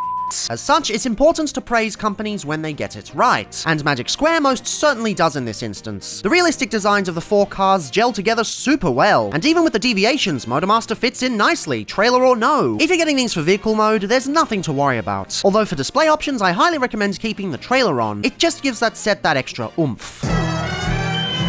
The Robo modes also look really damn good next to each other as well. It's a bit of a relief that they do actually. The set kinda started off really toon accurate before slowly evolving into a more stylized affair. Ironically, this is the exact same thing people criticized Unique Toys Bruticus for, which as I mentioned in a previous video was designed by the same person. Guess old habits die hard, but fortunately these 5 still remain nice and cohesive. They also run circles around pretty much every other Magic Square release before and after. Even my previous favorites like Ultra Magnus. The good Ultra Magnus that is, not the bullshit they conjured up in a week or two after seeing what New Age was doing. Honestly, seeing the quality on these makes me feel sad, because although I know Magic Square can go back to this level of quality, they flat out haven't. But ah well, such is life. We don't always get what we want. Now, one of the things this community has consistently done from day one is call this whole combiner skeleton system lazy. I mean, on paper, I kinda get it. Hell, that used to be my ideology. But I have to say for those people, have you ever actually experienced a transformation that uses that system? Because yes, it can be lazy, or it can also be Magic Square Menasor. The amount of work they've put into this is absolutely staggering. The transformation on the skeleton really reminds me of the origami-style engineering seen on the old MiPad Soundwave. Or I suppose more recently MP Gatai Shoki, where it goes from a giant oblong to a really cohesive robot. But even then, this shit's on another level. Now, the leg components do not need to be transformed, they just need to remain in their vehicle mode, unless you're putting them on the backs of the legs like the cartoon. So these are just fine as is. As for the arm components, they're best started off in robot mode before transforming them because of the way the peg works. You'll notice when you rotate it 90 degrees, you can actually slide the whole thing out, given how that kind of peg there works. If you try doing that in vehicle mode, it's just going to be a pain in the ass. And then of course, once these are separated, you can transform them into their vehicle components. The primary differences being that the waist section folds up into the lower half and you leave the chest up for the top half. So not much craziness over there. And of course, the same thing happens with Dragstrip, where you separate the waist section and then transform it into its vehicle mode components. Unfortunately, there's no way to actually get rid of the waist peg over here. It's just not something it does. And same with the arms, but you know, we have the sign for that. Also, since we're engaging with combining parts forming anyway, I just like to keep the spoiler on for this mode. With the individual bots, it's kind of like, parts forming between modes, but for combinations, whatever, it works fine. And now for the meat and potatoes, the main event. First thing you want to do is separate these back parts just so that they're out of the way and we get a bit of clearance. Take this this whole section down like that, take this whole top section off like that, bring out these two panels to the side like so, should give us just enough clearance to get these panels out to the side there, come to the bottom and separate the feet from everything else, and you'll notice that's one of the biggest issues with this, the feet part kind of fall off. The reason they're not fully connected in is so that you can actually swap them and have the tuned feet on the toy design and vice versa. I'm annoyed that it's not super stable, but I kind of get why. Anyway, you push the wheel in like so. You need to rotate the foot off just a little bit so you got enough clearance to rotate this section around and push that in like so as well. And then you fold up the foot like that, and yeah, you got a foot. Now we should have enough clearance to separate the legs. Come to the waist section and pull up these sections like that. That will allow you to use these hinges to rotate the legs fully into place and rotate the thighs fully into place. And you're already getting the tune-accurate robot legs there. However, I'm just going to rotate them to the back so that it's easier to see the transformation and because it's my preferred aesthetic. And why is this not rotating? Come on. You want to take the back bumper section and use the hinges to rotate it inwards just so that it will disappear into the legs like so. Take these hinges and rotate them inwards like that, and then these sections rotate around like so that the whole back leg clips into place, and you can see how it works there. And then you take the feet and rotate it into place. It rotates one way, but regardless of which way you go, you can get the ankle tilt. But oh no, there's no front feet. This is because the toy-styled feet or the ankle supports, if you're going for the toon-styled feet, are separate pieces. Much like the shoulder blocks, I would have loved for them to have been incorporated into the design fully and have them store in the vehicle mode, but it's not the worst thing in the world. Now you can take these panels and rotate them around 180 degrees. Come around to the back and take this panel off using the hinges. Come on, why aren't you getting off? There we go. It has two side panels here that rotate inwards, then this whole thing rotates around and goes to the butt plates. And then these panels that you rotated around also have folding in panels there. You're starting to see how well this cleans up. You want to take this front section and pull it up just a little bit. Come around to the top and pull these sections down and also pull this section up. You need to start jostling the whole thing loose so that the whole thing comes apart like so. And you're starting to see how this is going to work. So this head part rotates down, which will allow you to bring these two side panels up, and then you can bring the full robot head up to the top there. And if you haven't already, this back section also slides forward just a little bit, or I suppose back because we're facing the back of the robot. You separate the arm pieces from there so that you can have the whole thing fold in on each other. These bits are going to fold up, but don't clip them all the way in yet because we've still got stuff to do. You've got this back panel that rotates to the back, which is why we didn't clip it in just yet, because that's going to fold all the way in there. Then this front bit rotates outwards and this whole section rotates up, and then the front bit clips into place and the whole thing lines up. Then we're going to need to flatten out this panel so that this bit can rotate in there, and then the whole thing can click together like so. So it's basically out, rotate in, rotate out, rotate around like so, and clip back into place, rotate in again, and then the whole thing clips together. It's an accordion madness. And now that that whole section's done, this whole section will tab into the torso like that, locking it all together. You got these side bits that just fit back into the arms like that, and the arms rotate down, and the fists rotate down like so. Also the arms extend, but gravity will usually do that for you. Same with this side, there we go, rotate down, gravity has pulled it down, there we go. And the head, of course, rotates down and we are good to go. Now, Motormaster seems easy, but there's one tiny annoyance. The basic idea is that you open up the panel on the back here, it rotates around and slides onto the back like so. But there's one small problem. For the clearance, you also need to get these wheels into place, which means you have to get the whole thing into almost its robot configuration, then rotate it around, then close the whole thing back up again. And that's not something that's very useful. It's a bit annoying in the way it works, and I just wish there was an easier way to do this, but I guess you have to untransform it and then transform it back. Everything else is really smooth, albeit a little bit under-engineered, but yeah, you fold up those back panels and then that just becomes a cube. Cube fits into the back of the chest and locks on the top of the head like so, and you can already see that falling down, which is going to be one of my main gripes for later. The cars are very simple, they just clip onto the front of the legs. No complaints there, just nice and easy. And the arms skeleton up pretty easily as well. Granted, it's not as crazy and clever as the Legacy version with its sort of spring gimmick, but for a Legends figure, it definitely gets the job done. So again, no real complaints from me. Oh, and I forgot to mention you actually have to bring these panels out to fill out the chest like that. So that's the waist section done. You can just see how many pieces of transformation go into this. It's not lazy at all. It's inspired. We've gone from an oblong to this. And we're not even done yet. We've still got to do these little blocks with that folding up, this whole section rotating around with that folding out, and we get the shoulder blocks. Not in focus, but f you. And these panels rotating down so you can plug the damn thing in, and the whole thing plugs together, almost taking a dead end off in the process. And I know this transformation sequence has been pretty scatterbrained, but that's just because it's so damn fun. I want to keep doing it, and not on camera. I just want to do it for funsies. The engineering is complicated, but it's not overcomplicated like something like Ragnar would be. It just works. A complicated transformation doesn't necessarily mean a bad transformation, and this is the perfect example of that. No other combiner I've messed with has engineering like that. Not even the Iron Factory DJD, which comes close, but it's not quite on this level. This is a level all in itself. This is a classification all in itself. This combiner is amazing. The engineering is what makes it, along with a bunch of other things. So if you're wanting a Menasor to flip back and forth, it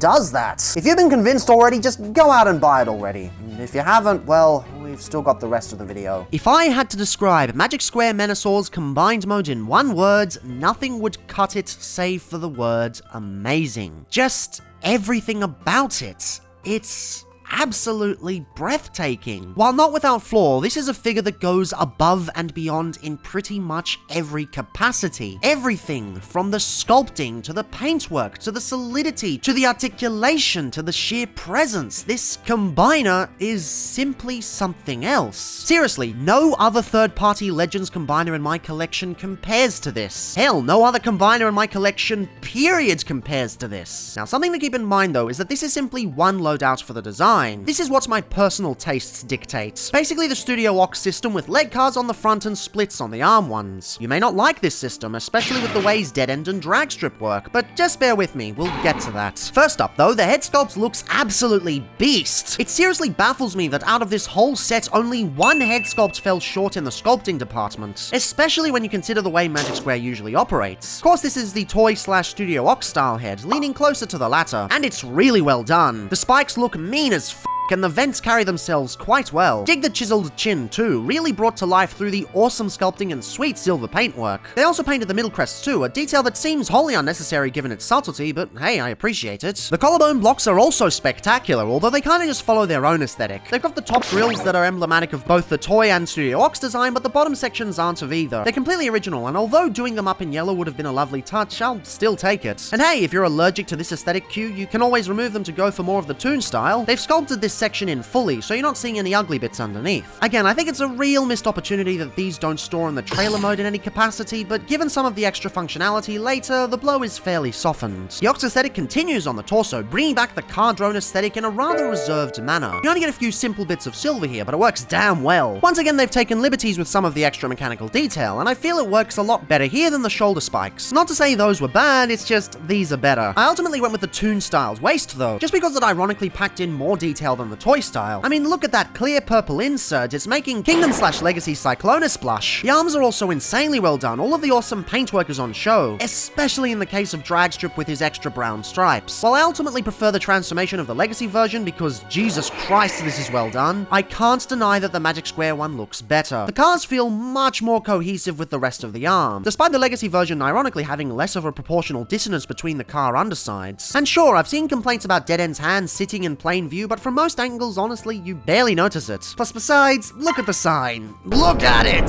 Moving down to the legs, the thigh pieces are alright, I suppose. Nothing really worth noting here, aside from the fact that KO retooled the thigh panels to cover up the facts they didn't paint the extra highlights seen on the original. I'm not angry, I'm not disappointed, really I'm just confused. The legs though, me, I'm glad they let you put the cars on the front. It's a little hard to pinpoint when this style caught on. All the big players in terms of aesthetics had them backwards like the toy, even Dreamwave mind you. I believe it wasn't until IDW and Fans Project that we started seeing the cars facing forward. Still, it's an aesthetic that I've always preferred, and I'm pleased as punch to see it return in full force here. I also love the inclusion of the toy style's toes. Always preferred these to the rounded toon ones. This does bring up one of my two main gripes though, and although this first one is minor, it could potentially turn people off the whole whole set. The cars are supposed to be compatible in both upward and downward configurations. However, if you position them in the former option, Wildrider always pushes ever so slightly against the toe assembly. This means Menasor will always be leaning to the left. Your left, that is, meaning his right. It's not really noticeable from a distance, but you can see it if you examine it closely from the back. Of course, this can be avoided if you leave them sloped downwards, which is how they're seen in most artwork anyway. But I know some people are going to be annoyed by this. I know I was at first, since that was my preferred look. However, since then I've become quite partial to the other way. Ultimately though, although this is a caveat worth mentioning, it's pretty damn minor. There's one other issue I have with this though, and this one's more substantial. As mentioned with the transformation, there's no real way to lock in the backpack section. No matter what you do, it's going to constantly flop around. From any front-facing pose, this won't be an issue, but it will fall down during any average play. Even if tight joints are enough to keep it up out of the box, and this wasn't the case for mine anyway, over time those will break down. And yes, there are solutions out there, such as this one I found on Etsy, but a couple of things. One, it's a fan-made 3D printed kit, so it's going to be expensive. Two, 3D printed plastic. Not everyone's into that. Three, I have no idea how good this thing is supposed to be. I ordered it towards the end of July, but due to the fact this is a fan kit made by one dude and not a multifaceted third-party production line, it's made to order and takes time to ship. It's simply not done yet at the time of editing this video, let alone shipped and on its way to me. And finally, as awesome as it is that fans took it upon themselves to fix this issue, you really shouldn't have to. Stuff like this is Combiner 101. It should function and stay together out of the box. I just end up looking at the rest of the engineering, seeing it in all its splendor, and I have to wonder why they looked over something so important. Still, even with that perfectly valid annoyance, you have to remember, that's just the backpack. Is it amateurish for a 360 Aussie dollary-do combiner set? Absolutely. Can you ignore it? Absolutely. And the way in which you ignore it is by engaging with the absolutely delightful articulation. There sadly aren't any extended bells and whistles like butterfly joints, double limb hinges, or foot pivots on show, but practically everything else you could ask for is here. Even as an ab crunch, which is damn awesome for a combiner. They're definitely being a bit reserved in some areas, likely to keep the engineering from becoming overcomplicated and to make sure the weight doesn't keep this guy from standing, but it's still very well articulated for a legend scale combiner, and even just a combiner in general. It's easily on par with the Iron Factory DJD, a figure I'd compare with, but sadly cannot due to external circumstances. Also, if you're thinking of getting the upscaled version, this is actually one of the few cases where they improved on the original. Thanks to the extra size allowing for more plastic stability, each finger gets one extra joint. Seems pointless to me, but it's something to note. Either way though, this guy poses like a champ and holds those poses like a champ. They even go above and beyond and let you remove the butt panel to open up extra posing from behind. It's completely pointless since it folds back anyway, but hey, you can see they aren't being lazy. From the get-go, this is a combined mode that has been handled with the utmost care. With the exception of the backpack, every aspect of this figure has been given an immense amount of attention. That being said, there's always been one particular problem with combiners: aesthetic preference. Investing in a singular figure when it's not your favorite aesthetic is one thing. It's a lot cheaper and you can justify the lower price tag. Combiners are expensive though. Doesn't really work. It's impossible to keep everyone happy unless you release multiple versions. And even then, redecos can only do so much. It's times like this that make me remember a certain video that Doug did on Overwatch versus Team Fortress 2. And although this analogy may seem odd at first, stick with me and it'll make sense in a bit. Most combiners are like Overwatch, solid on their own, but really rigid in terms of what you can do with them. You're not provided the tools to dress them up and change the experience in any meaningful way. Sure, you can modify them, but then that same figure will no longer be considered legitimate in the eyes of many. Of course, this analogy breaks down when you realize Hasbro and most third-party companies aren't complete and utter but the point still stands. Magic Square Menasor is much closer to Team Fortress 2, because right out of the box, you got options. Yes, the layout I have works well enough, but if you want something a little different, you can absolutely go for it. As alluded to earlier, most of the accessories related to this mode are part-swapping pieces. He also comes with an awesome sword and a delightful gun, and both look great, but surprisingly, these aren't the main event. I already mentioned how you can remove the shoulder pieces for a more toon-styled collarbone section, but keep an eye on these two because they're going to be important later. The most obvious accessory for anything of this sort is the head swap. I mean, even Hasbro is doing that these days. You've got the simple toon-styled head that disassembles and reassembles in a quick and easy swap. Probably the easiest head swap I've ever done. Massive kudos. And yeah, the head sculpt is pretty damn good. It's not my personal favorite, but I cannot deny it's well done. Hilariously, it's even better than the Hasbro version, which is weird because usually their head sculpts are on point. Legacy many just happen to be a swing and a miss. One thing to note though, the KO version changes the way this functions, and it's way worse. Instead of a simple disassembly, these two are now separate separate heads on this weird connection port that barely holds at all. Sure, it means it's got a ball joint now, but I hardly think that's a worthy trade-off. Can't say I'm a fan of this. Sort of cancels out all the goodwill I had from the increased finger articulation. Although depending on how your copy fares, your goodwill may be lost in other ways long before you reach the head. The copy of the KO that Toy Guy owns hasn't exactly held up the best over the past couple of months. When he sent me the bulk of the footage back when I started work on Menasor month, it appeared to be fine, but now, well, I'll let him speak for himself.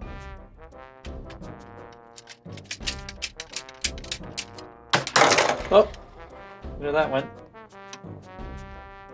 And this just pops off real easy. And this one also, that took no effort. And Motormaster's not in there, but yeah, that's, oh, and Breakdown fell off.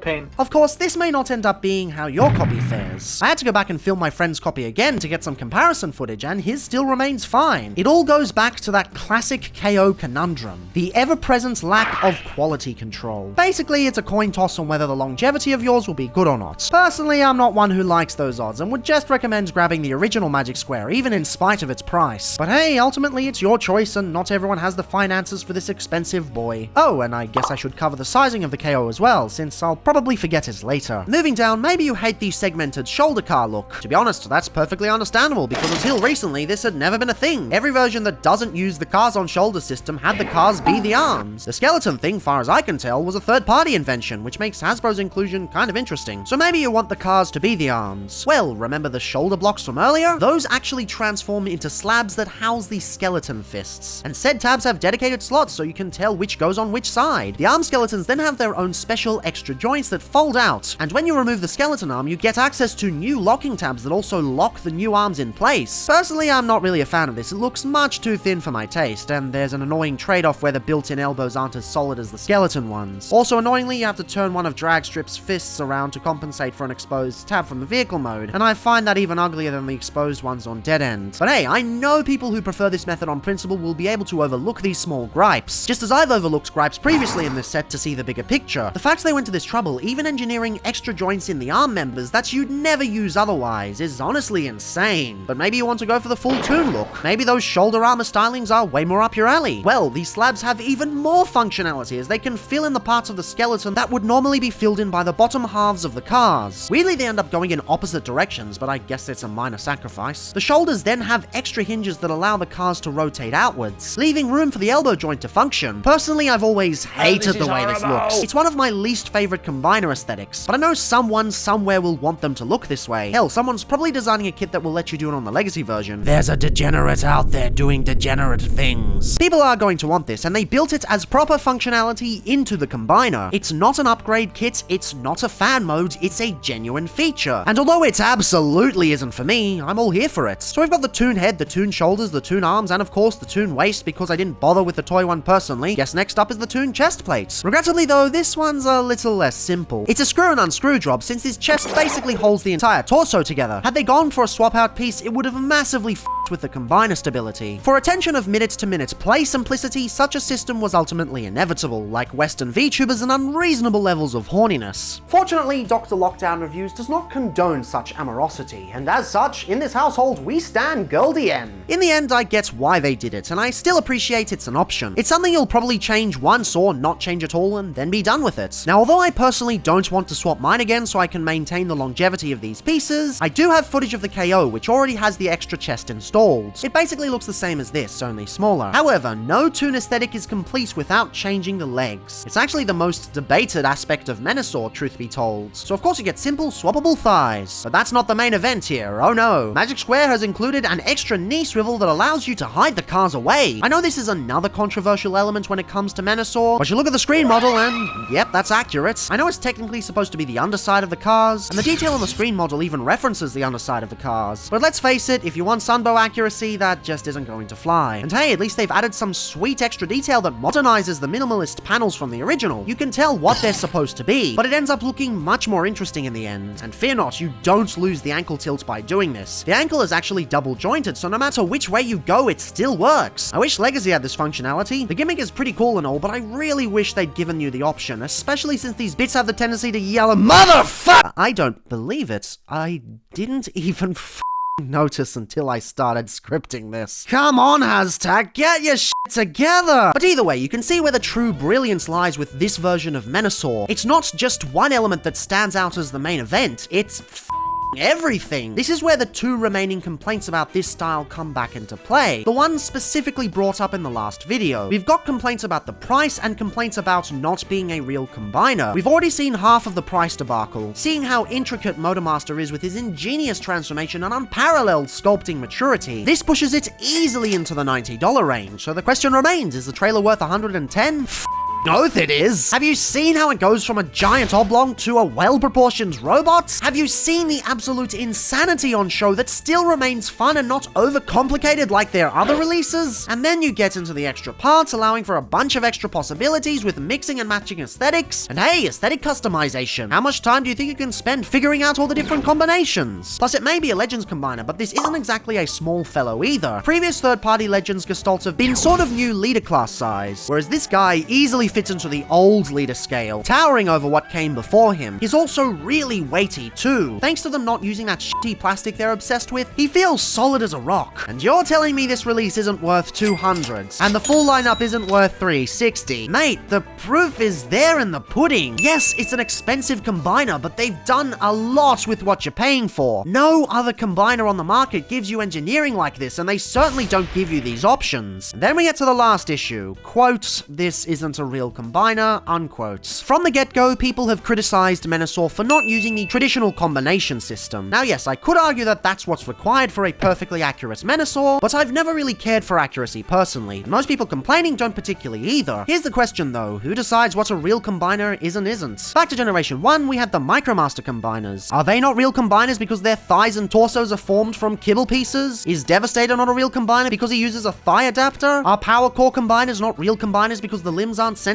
Is Energon Optimus Prime not a combiner? F no, of course these things are combiners. The whole parts forming kibble thing isn't exactly new. Hasbro has been doing it for the entirety of the franchise. Yes, sometimes it gets excessive, but then that brings us to the second rebuttal. The proof once again being right there in the pudding. Look at how solid this combiner is. Look at how well he poses. Look at how cohesive everything looks. Do you really think all of this and all the extra options would have been possible without parts forming? When it comes to parts forming, I've always had a complicated history. At first I disliked all forms of parts forming, but then I got Iron Factory Overlord and I came around to characters that utilized it in unique and interesting ways. Then I got Iron Factory Bruticus and came around to combining parts forming. Then I got Studio Series Dark of the Moon Sideswipe and came around to cohesive weapon parts forming. Then I realized it could still be dog shit in some instances when I got Cliff Jumper. But honestly, constantly shitting on him is really tedious, and that's beside the point. The final piece of the puzzle was understanding the benefits of a combiner skeleton. I was hesitant with this figure, even though I was blown away with the first two members. I still fit into that mindset of combiner skeletons are lazy, even though I already owned a few G1 Micromaster sets at the time. Sometimes, to realize the true brilliance of a new system, you really have to behold it in person. I constantly see people complaining about HasLab Unicron, calling it a consumerist farce that takes advantage of the backers. None of those complaints come from people who own it, just as none of the complaints about this system of combiner come from people who have bothered to actually give them a shot. And sure, sometimes this system doesn't save a toy from being bad, but when it does, it really elevates said figure to another level. To those who say this isn't a real combiner, I hope you've seen everything they've done across the entire set and realized there's a lot more under the hood. To those who say this is a lazy release, I hope you'll, well,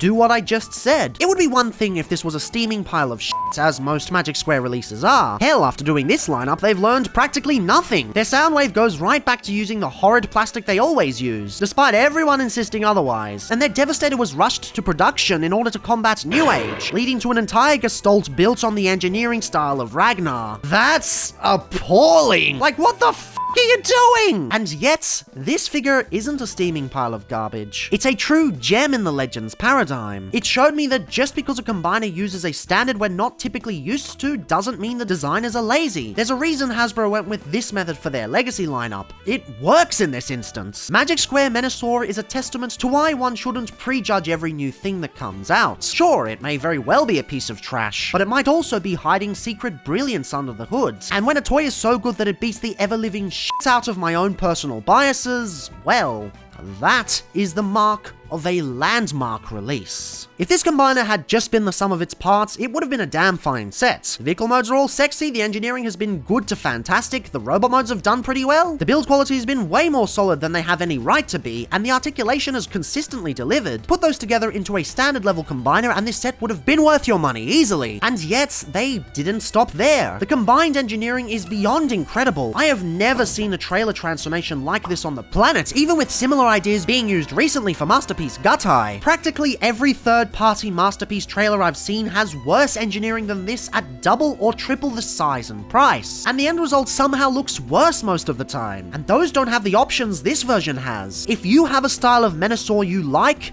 this figure can do it, and with the exception of the arms in one specific loadout, it can do it flawlessly. And that's ignoring the fact that as an action figure, even if it didn't transform, it hits every single mark a robot should. Extensive sculpting, tasteful paint applications, masterful cohesion that we haven't really seen with combiners that often, articulation that works insanely well considering this is 5 robots stapled together, minimal flaws that are easy to gloss over. We are well past just being a sum of his parts here. This video series was supposed to be 3 videos long, but I ultimately had so much to talk about because the hidden qualities just kept piling up on top of each other. It's a figure that lends itself to a long and meandering script because it's just that good! You want a reason why this is the best goddamn combiner in my collection regardless of scale? It's not just one reason. This is the reason. This is the reason. This is the reason. This right here is the reason. I have never seen a combiner go this above and beyond to tackle everything it possibly could and sacrifice so damn little. I have needed to make this video since the day I got this. I'm honestly frustrated it took this long simply because of the massive undertaking it was. I wish I had done this sooner because now it's off the market and not many people are able to grab him. It's just the bootlegs, and as alright as the one I covered is for the price, it's definitely got that KO jank. If you want the true experience, the original is the best way to get that. And I'm kicking myself for not having enough time to do it sooner. Had this video released last year, this figure would have jumped up the ranking in my best of 2022 video exponentially.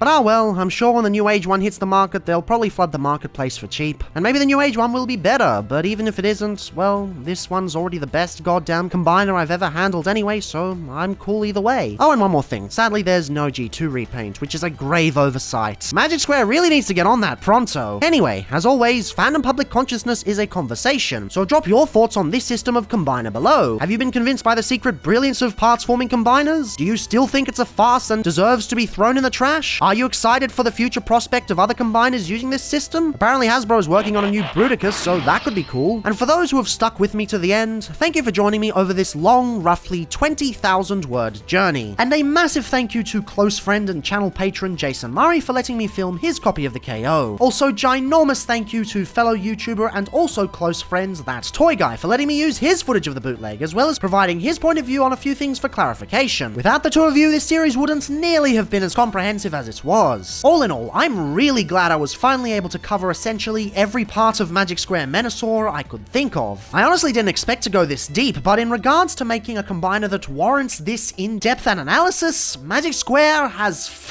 delivered. It's been a long time coming for the sake of my own personal sanity, and it feels good to finally get my gushing out of my system. Yes, it's totally not a cover-up for the fact that Xenoblade Chronicles 3 dropped a week before the first installment of this series, and I've been releasing these week after week to cover up for the fact that I don't want to work on videos for a month and just want to play Xenoblade and nothing else.